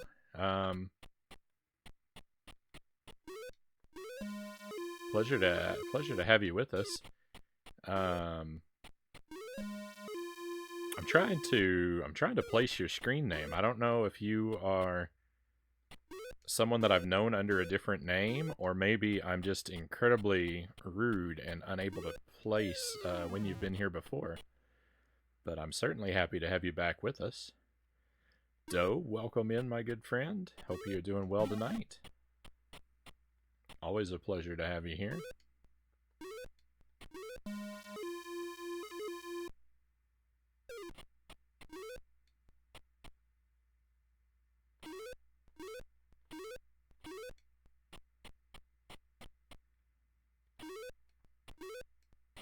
You haven't been here before under this name. My apologies then. That's terribly rude of me. But I am certainly happy to have you back with us again. Oh my goodness. Does this game have an ending? Redacted. Yeah, thank you for protecting for protecting my very valuable ignorance was.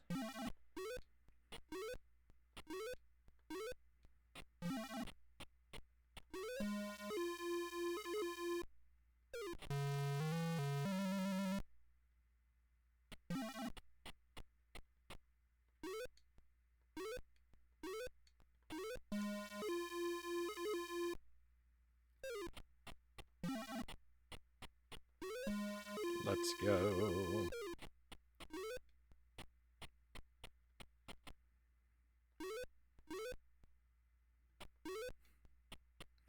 Part of the reason that I think I'm gonna struggle. Part of the reason that I think I'm gonna struggle to solve the various mysteries of Pitfall is that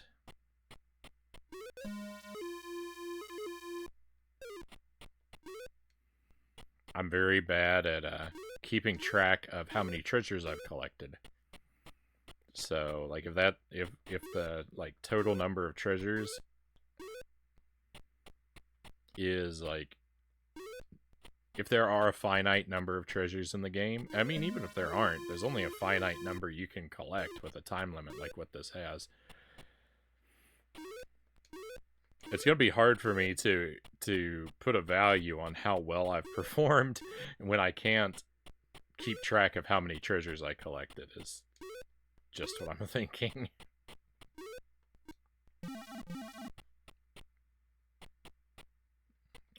This is why I enjoy this channel so much. I love these games, Doe says. Thank you, Doe. Glad you caught us on this kind of night, especially in that case then. It's always, I love spending time with C64 games. I'm discouraged sometimes from playing them more often because I have a lot of trouble with the C64 Mini. I think the C64 Mini is great for, like, for what it is, but I have a lot of difficulties that I think are largely user error when it comes to getting particular games to function. And I have an even greater amount of difficulties getting my capture devices to actually interact properly with it. So I want to be really kind to the C64 Mini. Even though, like, I have to acknowledge it does cause me I do have a lot of frustrations associated with it. What game is this anyway? Never played it or heard of it. This is Pitfall. It's I think the Atari 2600 version of this game was probably the version that's, like, most well known, but it's kind of one of those, like, sort of legendary high quality platformers, I guess. I only ever played it for the first time myself a few months ago, though.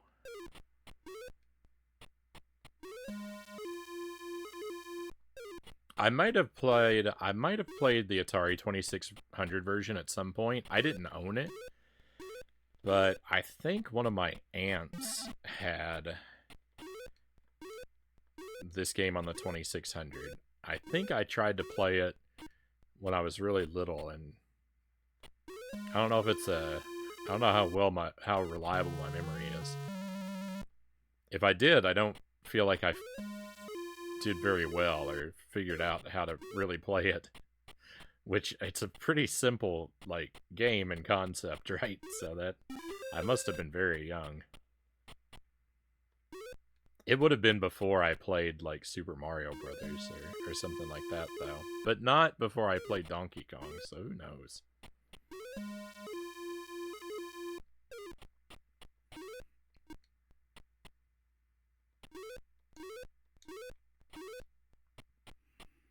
I mean, in a lot of ways, it's a really simple, kind of straightforward platformer. It does have the vine swinging, which is sort of a nice touch. It's more than just, you know, just running and jumping. But, you know, it is a fairly, you know, straightforward kind of game. But it's very fun. It's like,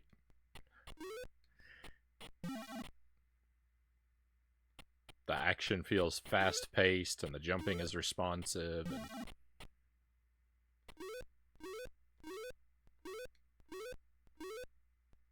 it's got a really good feel to it.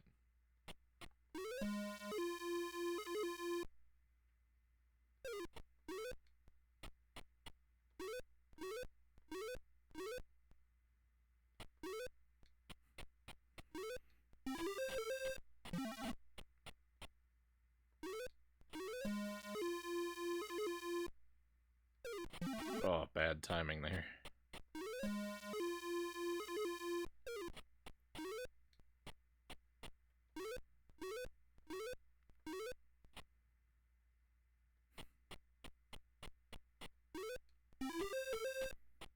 come into one of those empty screens where there's just a treasure and no obvious pitfall, because I don't think there are any other screens like that where the pitfall starts in a closed position and then opens. So the first time coming onto that treasure screen and just seeing a treasure with no obstacles in between, this gotta be. I don't actually remember my first experience with this. I'm sure I fell for it, but what a nasty shock to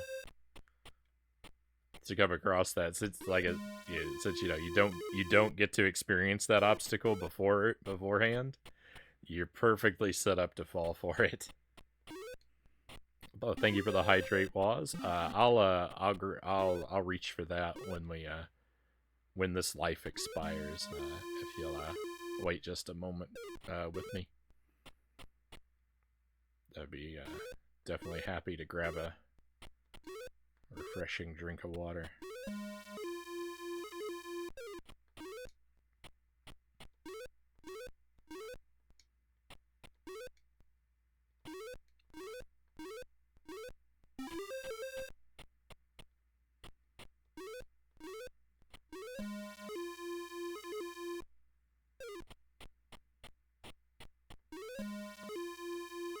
I think our best run at this tonight got down to the 6-minute mark.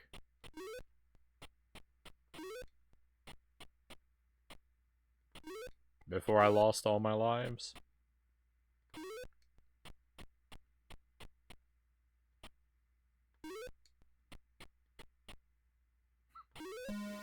Since the time, like, the thing is, like, I track my progress.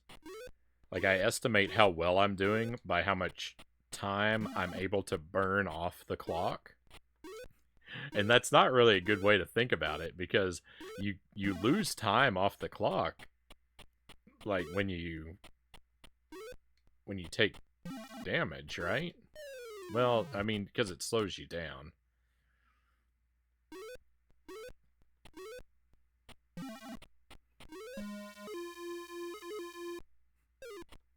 I should be measuring my progress based on how many treasures I collect, but as I keep saying over and over again, I just don't have the mental power to keep track of them.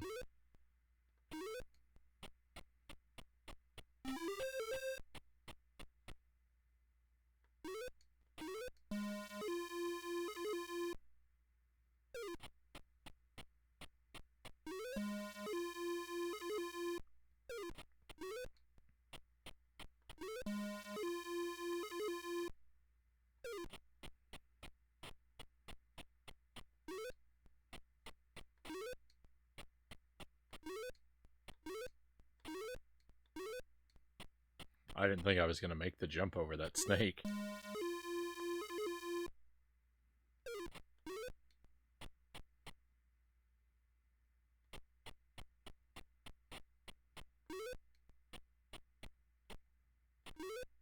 No!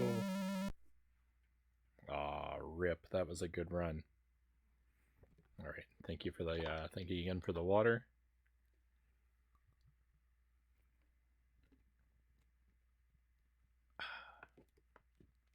Cooling down the pipes. Alright, one more run. We'll make one more attempt, and then we'll look at Pitfall II.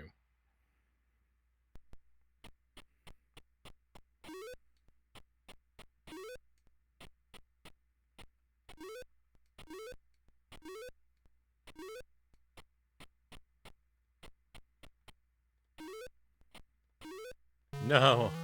Off to a terrible start, though. Hang on. Let me restart this. Let me start this attempt fresh. I lost a life too early. You almost made it to your mark of 6 minutes. I know. It was so good. That was far and away the second best run that we had. It was sad to see it go.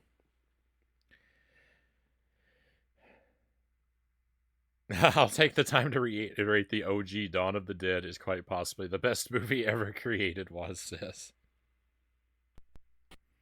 Hopefully I'll get around to checking it out someday, but I'm not I'm not the most reliable when it comes to watching movies. I just don't often make the time for it.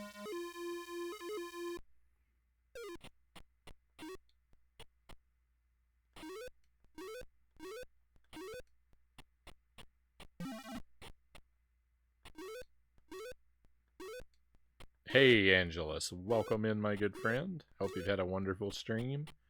And of course, thank you for the raid.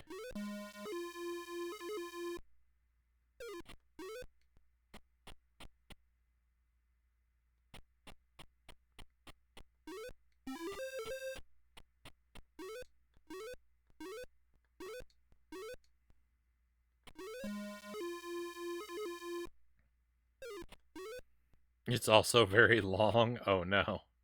That's not good for me. Okay, let me pause for a moment. I need to give Angelus a shout out. What were you playing tonight, Angelus? How did your stream go, and what were you up to?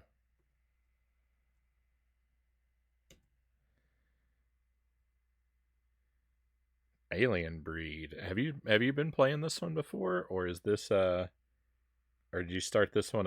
Did you just start this one tonight, or are you continuing? Because I don't remember if we talked about this one.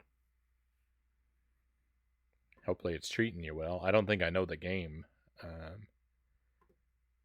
I would guess it's like it's probably a first-person shooter though, if it's got 3D in the title.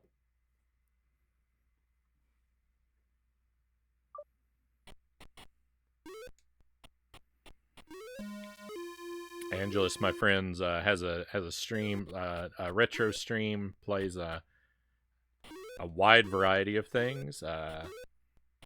Plays a lot of PC games, a lot of DOS and early PC games, way more than I do. And definitely, Angelus is not afraid to take a chance with a game with a reputation for being low quality. Angelus isn't afraid of playing a jank title.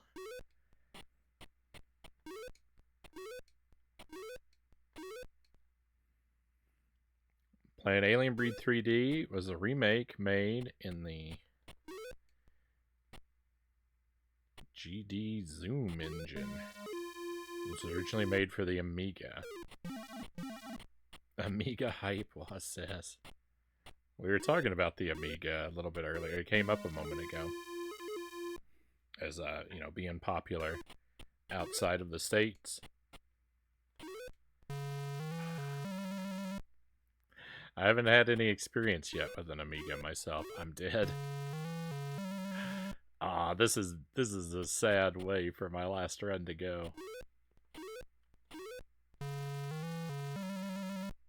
You know what? It is what it is. I think maybe we've just had too much Pitfall for tonight. We've had I'm deteriorating. I'll come back to Pitfall again. I will definitely. I know that fell apart real badly, didn't it? So, but hey, we're gonna try out something new. We're gonna look at. I mean, fingers crossed that it works. We're gonna look at Pitfall 2. Maybe that would be even more fun. I've never played Pitfall 2 before. I'll definitely come back to Pitfall 1 again. I feel like I've got unfinished business with this game. I know I can get better at it and have a smoother run.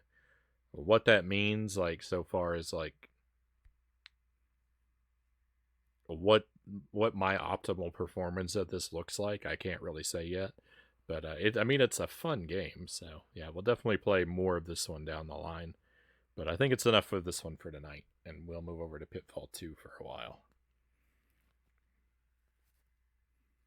I don't even really know what to expect. I kind of think I've heard people say that Pitfall 2 is better, but I don't even know how it's different. So this will be exciting.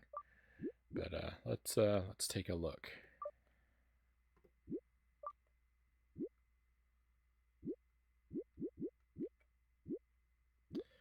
Oh, what do I think? Is joystick 1 or joystick 2 game? Let's say joystick 1.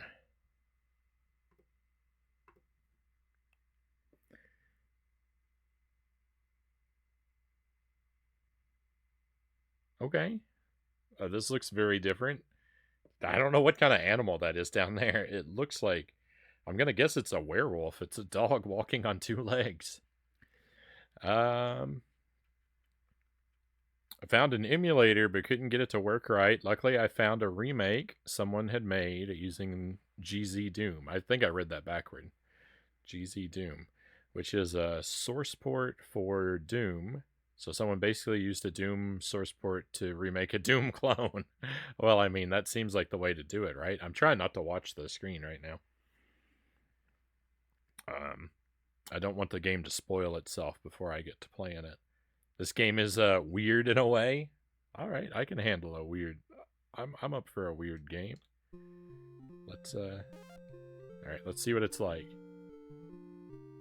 It has music. It's a little quiet. There's a bat and a rat. And I'm already dead. What is going on? Oh, I'm getting sent back to the start. Alright, I don't appear to be able to duck.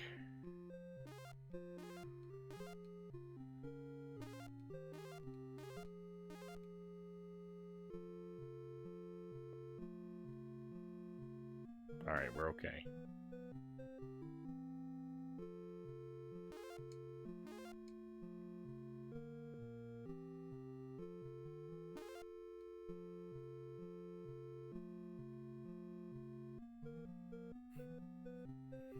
A ladder leading down into the watery abyss. I don't know if I can get past this frog.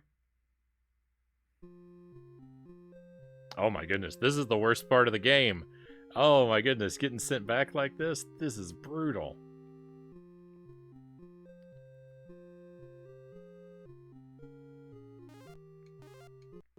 I have no score left. But I get to keep playing. Hey, so this is not bad. This is like Wario Land. There aren't any there's not like lives or death. The punishment is just to annoy you and send you back. That's cool. I mean, it's not like the first Wario Land has lives, so it's like Wario Land 2.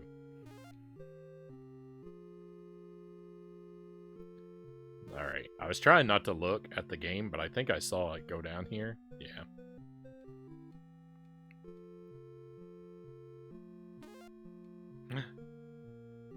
Oh, this... Okay, so that doesn't take me all the way back. What is this rat? Hey, Itty, welcome in. Hope you are doing well. Hey, Derpelganger, you said you're guessing that animal was a rat. I think it's probably... I mean, this animal here, I think is... I mean, they could both be rats of different types, but I think I'm leaning away from rat, personally. Alright, I don't appear to be able to... Ooh, swimming down is really slow. We have infinite oxygen, though, it looks like. Gold bar! Hey, I got my points back! Let's go.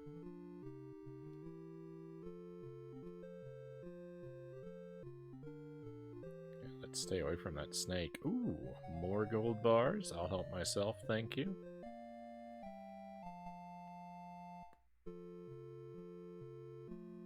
It is like Wario, that's funny. It's a little quiet. I'll turn the volume up a little bit. Just a touch. It's a ram rat.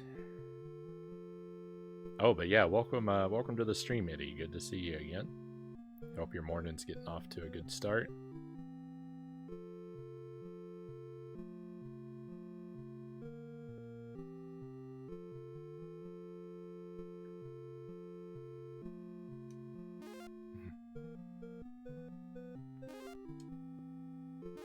Alright, no scorpion can stop me.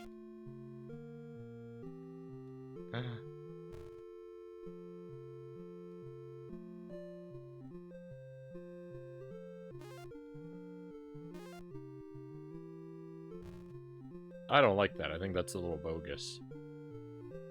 The way that Pitfall works. I can't get onto the ladder. Oh, never mind. It's all user error. Checkpoint? Checkpoint! This is a great game. Pitfall 2 is amazing. It doesn't have the streamlined simplicity that I love about Pitfall 1, but come on, this is a grand adventure.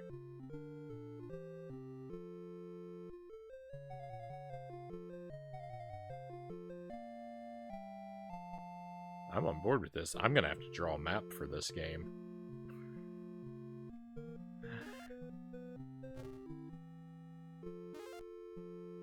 The map of this game is incredibly complicated, I see.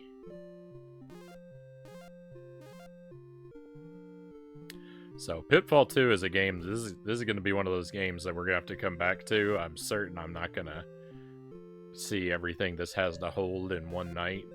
You know, I'm not going to beat it or anything, but my first impressions of it, and we're going to play this for a while, but we're going to sink our teeth into it for sure.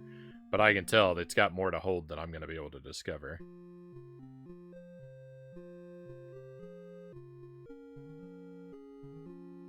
It's made an excellent first impression, though. So far, I hope nothing spoils it for me. Mumble coffee, mumble.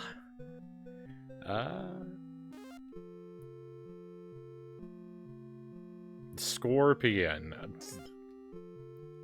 That is the more appropriate spelling. It definitely does damage the old score. Alright, let's go. I'm gonna sacrifice some points to get the gold. What if Pitfall, but a grand adventure? I'm on board. I'm on board with this concept. Uh-oh. I don't know what to do about this bat, though. Oh, I see what I have to do about this bat. No, I'm terrible at jumping.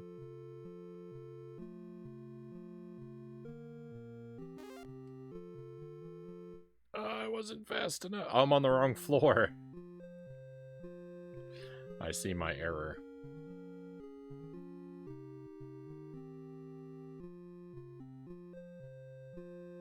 It is Mario. You get the power of a bat by bumping into a bat. Yeah, you kind of do, don't you?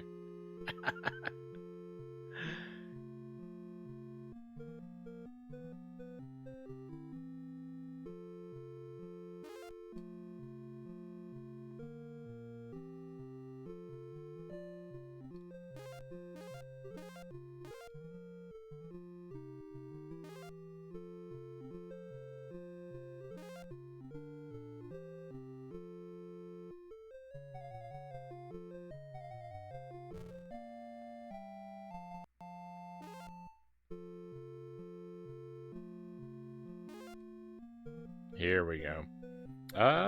It weirdly has Metroid vibes, too. Oh, yeah, definitely.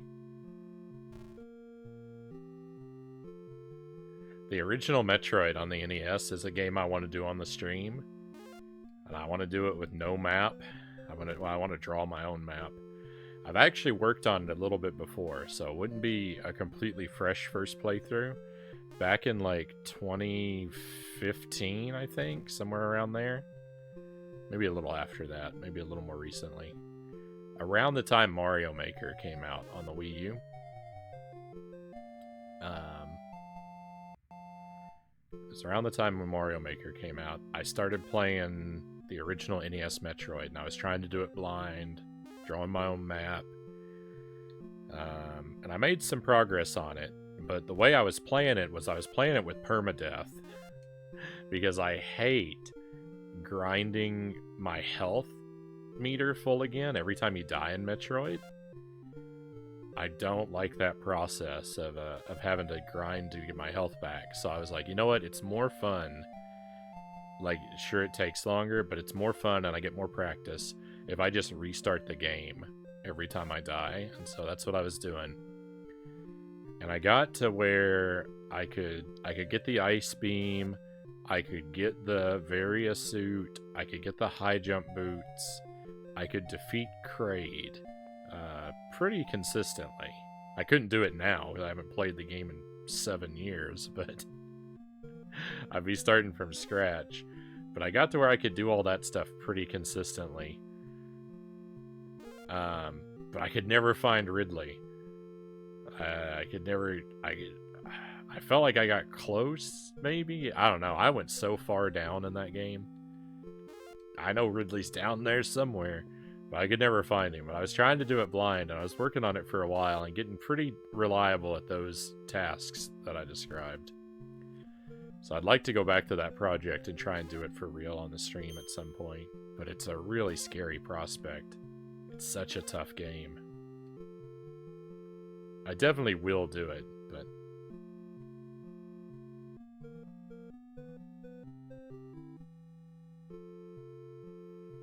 I know a way to skip the process of grind health, but it's kind of unintuitive, also limited. I'll try and hold off. I'll try and... I think I prefer to not learn about it.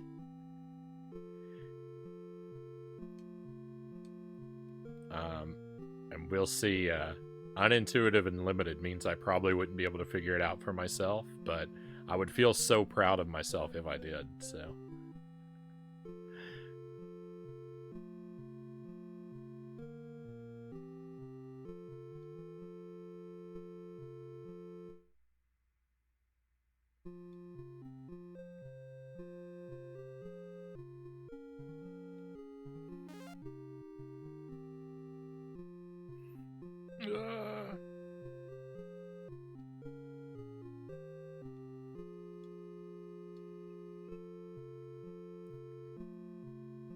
Metroid is a really fun game, but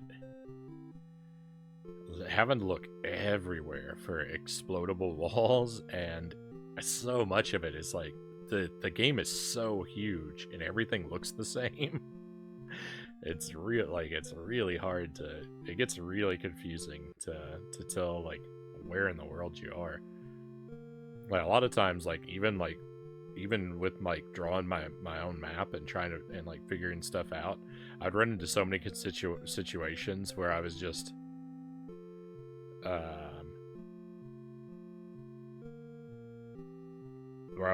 like, even though I had a map, like I couldn't tell what when I'd be in a room in the game and I don't know what it's equal to on my map. So it would get to the point where it'd become useless. Because I have no way to connect what's on the screen to what's on my paper. It's hard to recommend Metroid NES over literally any other game in the series to a new player. Well, I'm not completely new to Metroid. I've played a few of them now. So, I was new to it when I was playing that. Back then with that project, I hadn't played any other Metroid game yet. But, on the stream, we have done, I've done Zero Mission, I've done Super Metroid, I've done Fusion, and I've done Metroid Dread. Super Metroid I would like to play again, and see if I could 100% it blind. I think that would be really tough.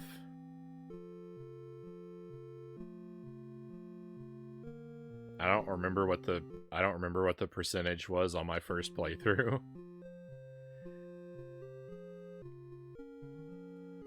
Certainly pretty low, but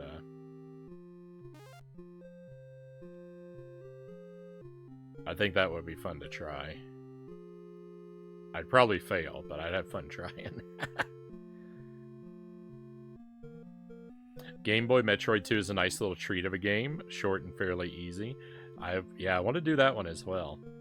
The only one I don't think I'll be able to do I won't be able to do the 3DS game. I've got no way to stream that. But I definitely want to do the NES one, I want to do the Game Boy one. I want to redo Super Metroid. And I have all the Metroid Prime games as well to do. I guess we'll do Other M as well someday. I hear that game's terrible, but I figure I've got to do it if I'm going to do the rest.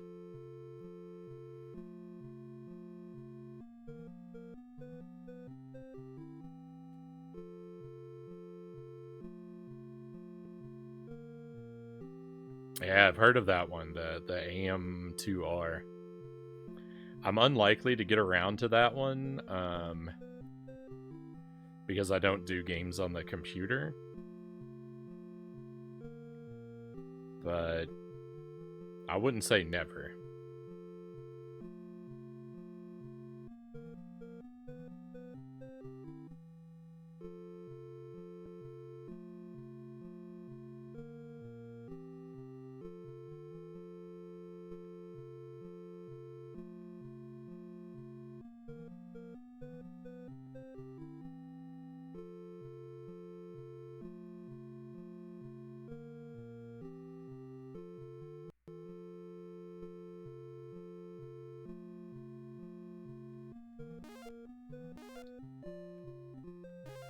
If I get a very capable computer somewhere down the line that could do things like dual monitors and stuff like that, I would be open to revisiting trying to get into more PC stuff, but that's a far off kind of thing. Something I'm open to, but not actively working toward.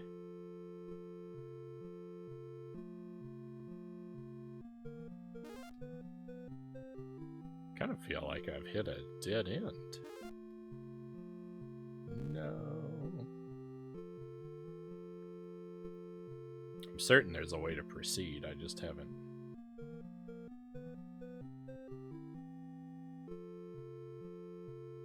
Put together what it is yet. Run, run, run, run, run!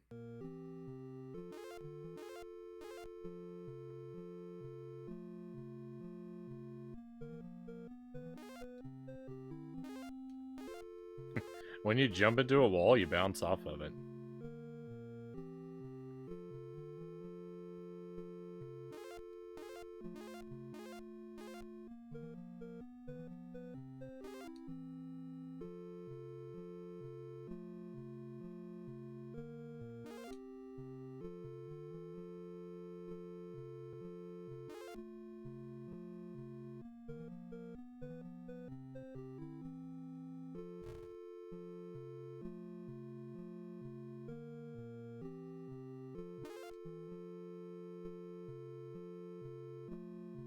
Okay, that's my old checkpoint. Alright. Oh no!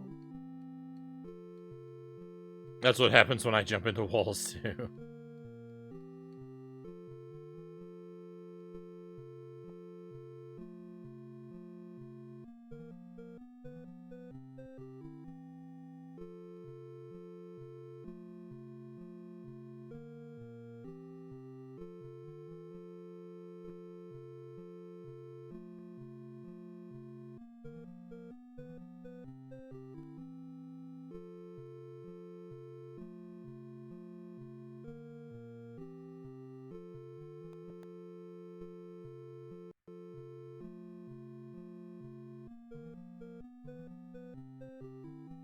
There sure are a lot of options, like, off to the right for... Or, sorry, to the left for places to go. But the right-hand side, completely closed.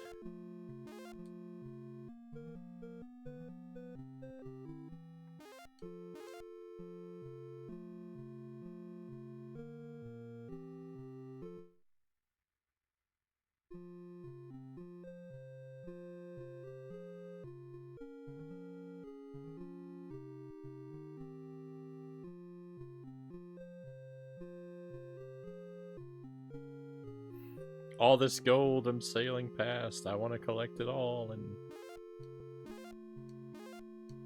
Wait a moment, what? Why is there no gravity here? That's weird.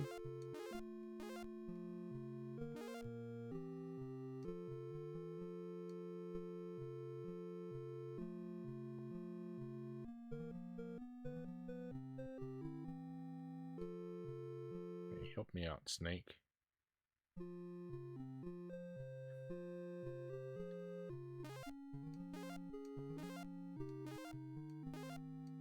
Wait a minute. Gotta go to bed. Awesome stream. Fun chatting and vibing. catch y'all later. Much love. Hey, thank you, Waz. Thank you for being here. Thank you very much for the subs. It's very generous of you, and I certainly appreciate that. But, it's been great having you here. Enjoy the rest of your night.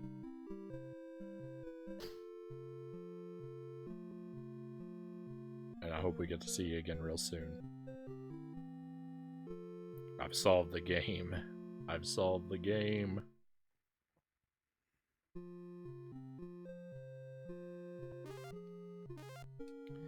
Alright, so pay attention. Places where I can jump extra high. That's a good indication that there's a secret balloon coming to town.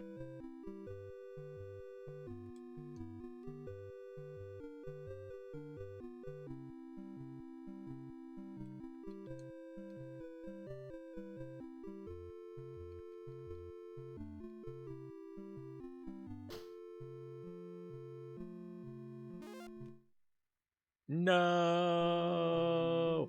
There's another character there. It looked like another human. What's the meaning behind the Frankenstein graphic on this stream?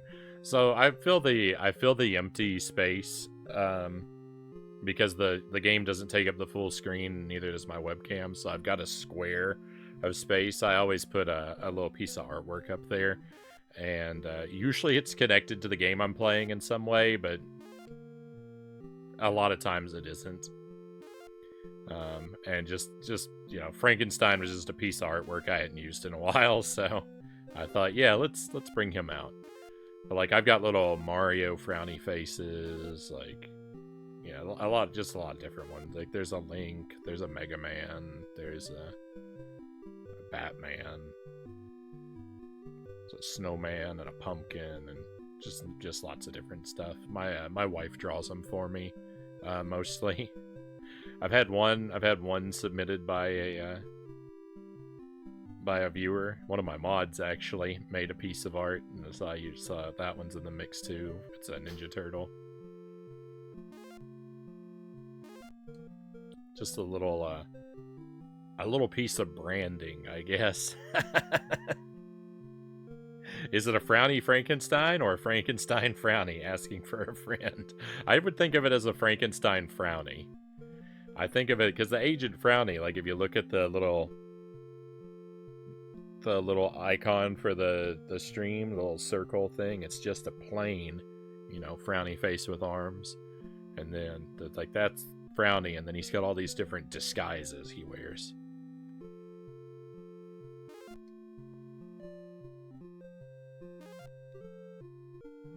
My friend was a collectible.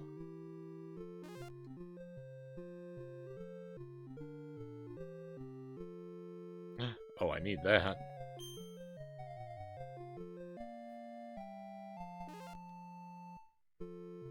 Is there an Isaac one? I don't have a skeleton. I don't have an Isaac Frownie. The closest thing to that I have is the closest thing to that would be Mumbo Jumbo from Banjo-Kazooie. Like he's got kind of a skull face, so the Frownie, you know, has a skull face to look like Mumbo. It's not quite the same thing, but it's the best I got.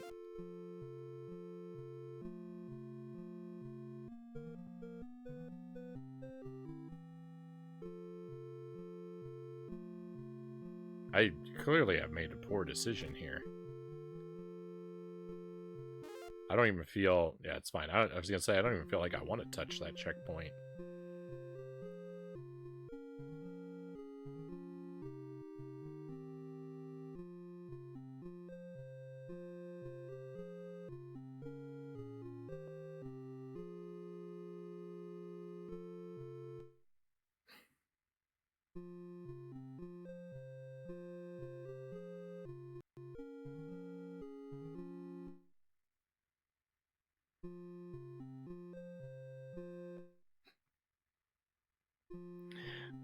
So I found the final boss of the game. It's this frog. Hey, GG, we win.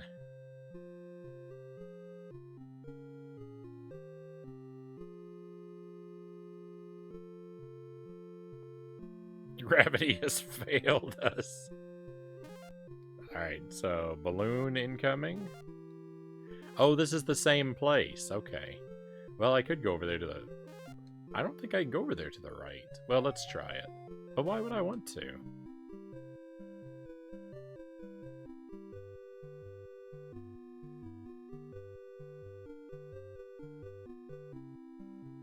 Okay, this is fine.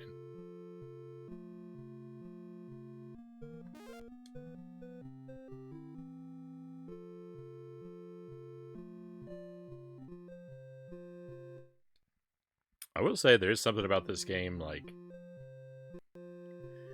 It's kind of low stakes, right? Since there's not a lose condition.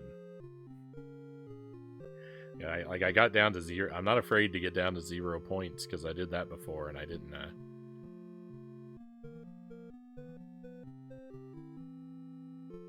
game over. There's no way to game over, it seems.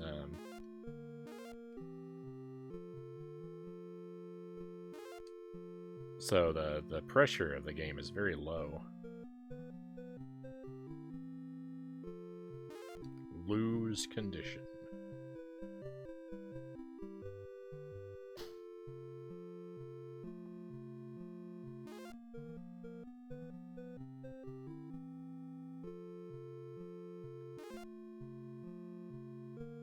No. Oh, double no.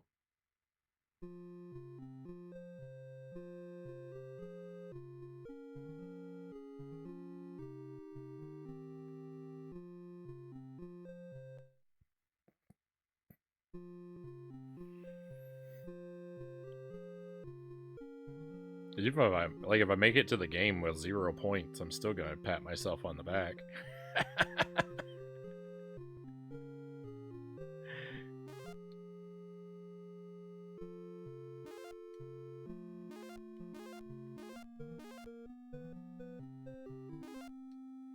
Shouldn't be worried about the score on the first playthrough of this game anyway.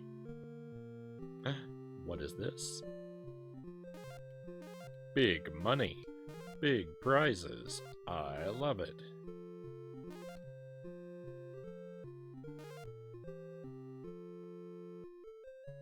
Alright, I've mastered the art of jumping from one side to the other. There's one part in this song, speaking of mumbo jumbo, there's one part where the music starts to sound like a Banjo-Kazooie song just for like one measure.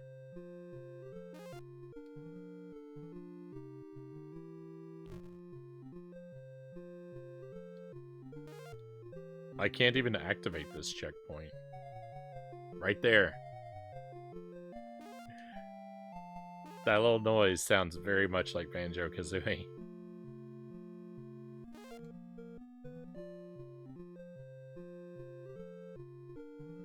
feel like I don't want to go down. Okay.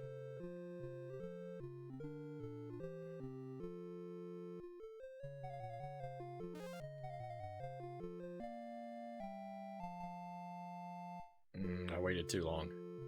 No! No, the bird's coming! Alright, let's just relax a moment.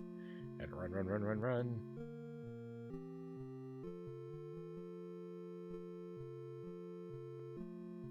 It's hard to go under those bats. Run, run, run, run, run.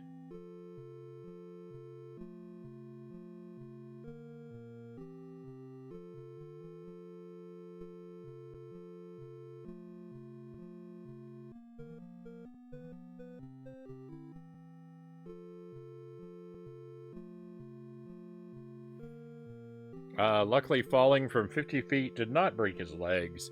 It only cost him 100 points.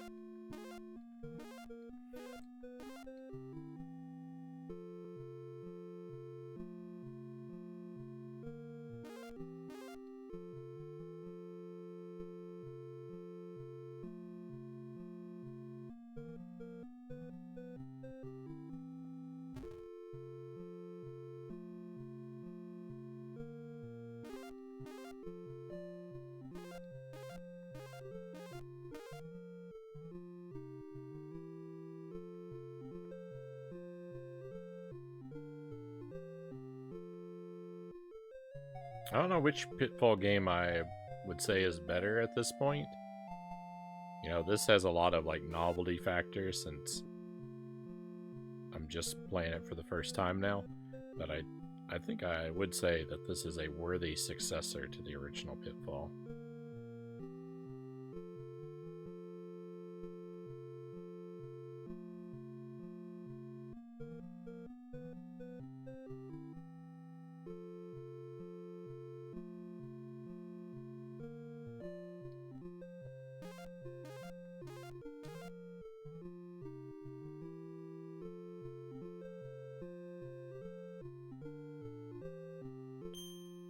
This is a very cool direction to have gone in after the first one, I think.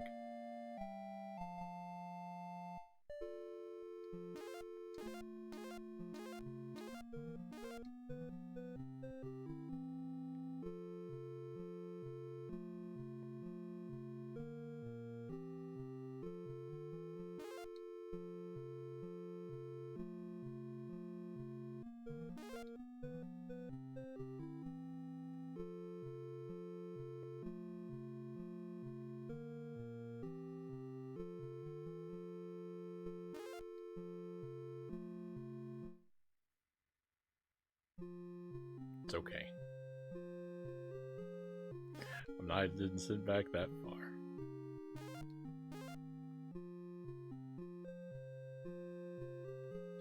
I really wish I could duck.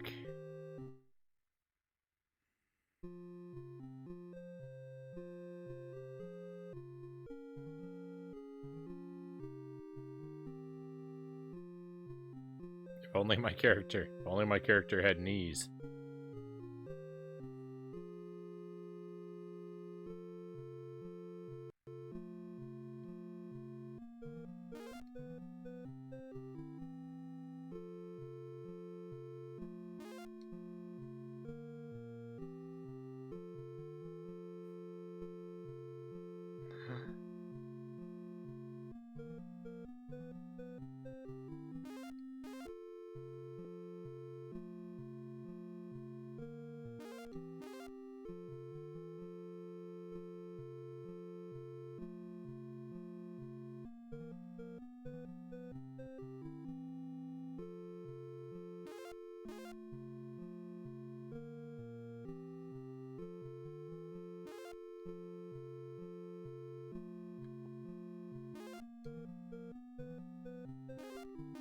I was nervous about that jump.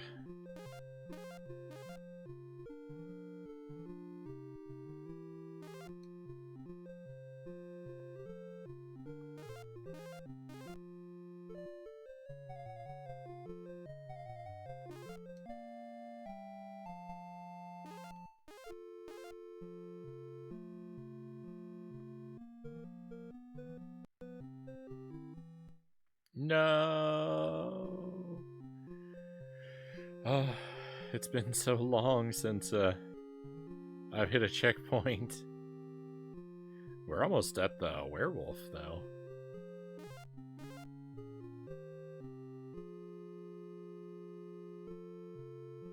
I don't know if he's like the boss or what.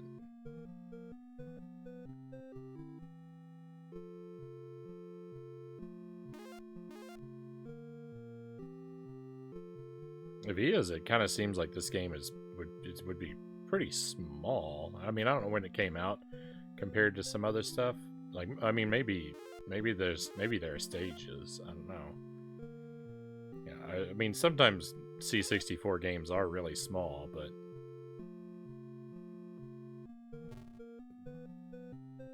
it's definitely not always. Some of them are quite like substantial. I got lucky there.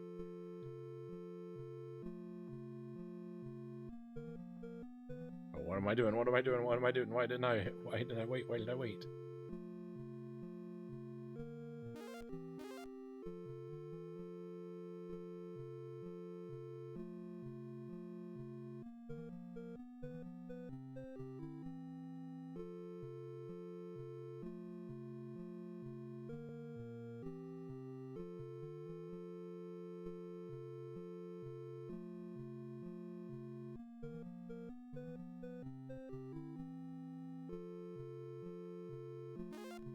Nothing.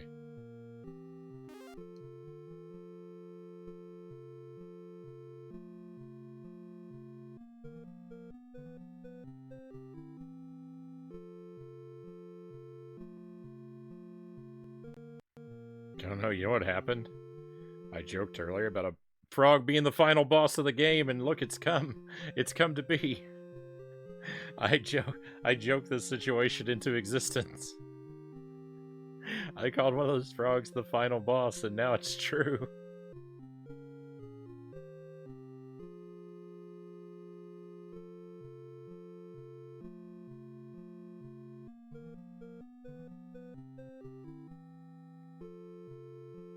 Cursed with the gift of prophecy.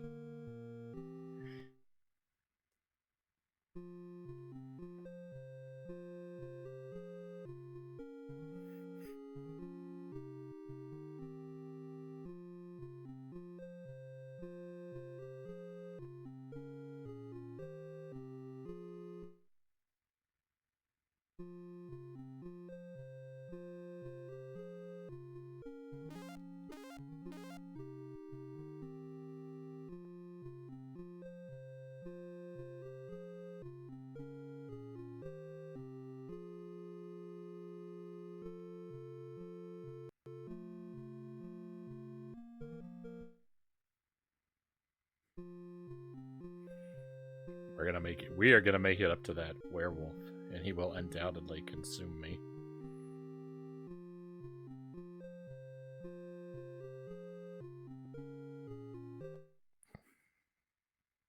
I will have no points left in my bank when we get there, but we are going to get there.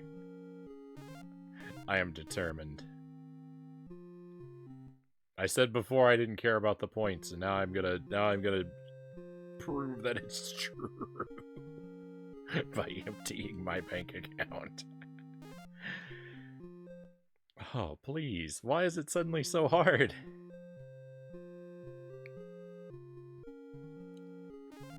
Imagine if the game had a mechanic where every time you got hit, every enemy in the game started to move a little faster. That's what I know that's not the case. That's what it feels like. That's what it feels like when you do bad and then you get stuck in a spiral, a downward death spiral. I really need another checkpoint.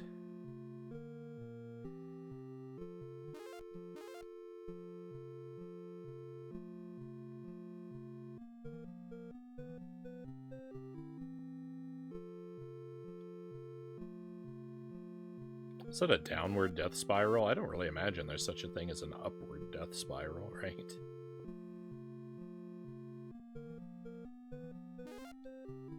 I mean, a death spiral isn't like a literal thing anyway, so what does it matter what direction, but... Oh, this is becoming very painful.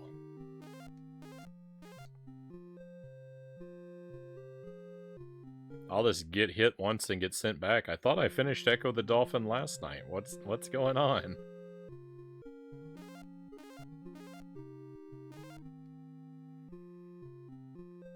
Pitfall II, you're hurting my feelings.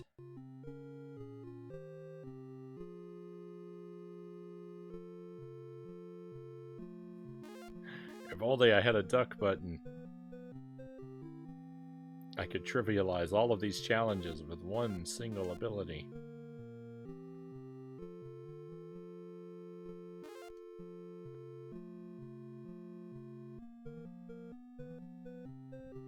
Rip, no more comfy Echo music. Persephone, welcome in. Yeah, I'm sorry to break your heart. I don't know if you were here at the end of the stream last night, but I did finish Echo.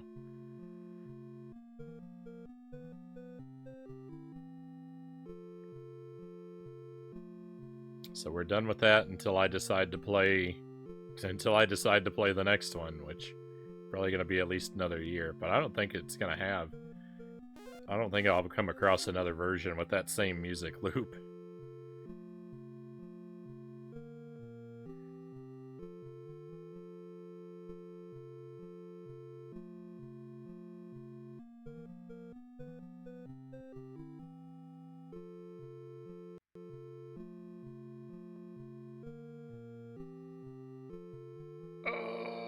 werewolf, here we come. Victory! The werewolf was the end of the game. I'm guessing that was our lost pet dog. I mean, I think it's the end. I can't move anymore. Hey, victory!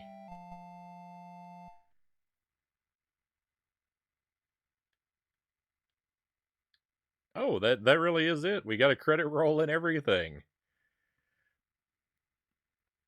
Hey, thank you for the GG. Thank you for the trophy.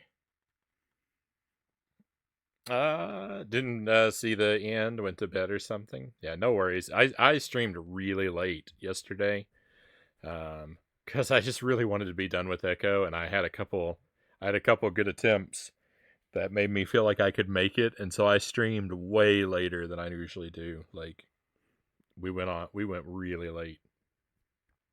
Well, this game is cool. I think we're gonna finish here for tonight, my friends. It hasn't been a super long stream, but we've accomplished most of what I wanted to do, so I think probably it's a good place to wrap up. Beachhead 2 didn't get played, sadly. But it was a good night. It was a good night, even with that getting bumped off the schedule. And I've had some wonderful people here with me.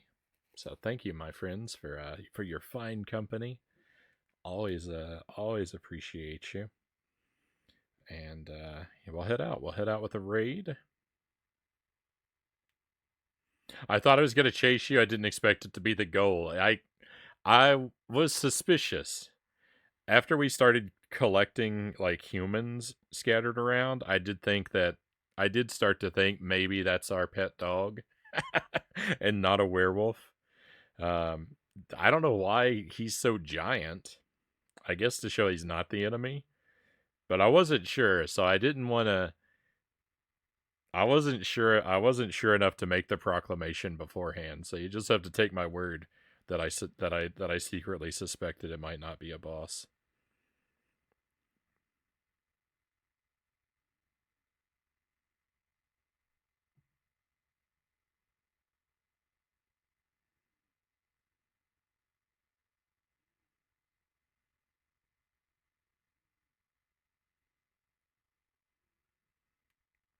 Have a great window says, take care all. Emil says, thank you, both of you, my friends. And Persephone, I'm sorry if you're just coming in. I'm sorry we're wrapping up right as you get here.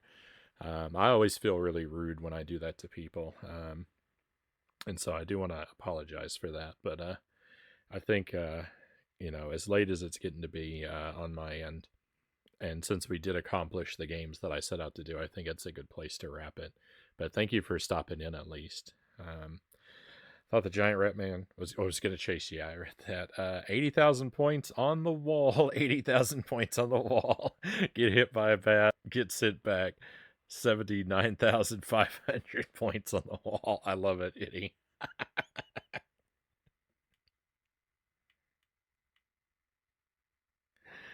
So I should be back tomorrow night. 11 p.m. is when I'd like to start up. I may show up a little bit earlier, and I may show up a little bit later. It's 11 p.m. Central Time. I've been running late a lot of nights. So if I'm not here right away, it doesn't mean I'm not going to be here necessarily. But yeah, I could show up earlier or later, within give or take an hour, typically. I'll let you know in the Discord when it gets closer to time to narrow it down for you. If you're not in our Discord, you are welcome to join.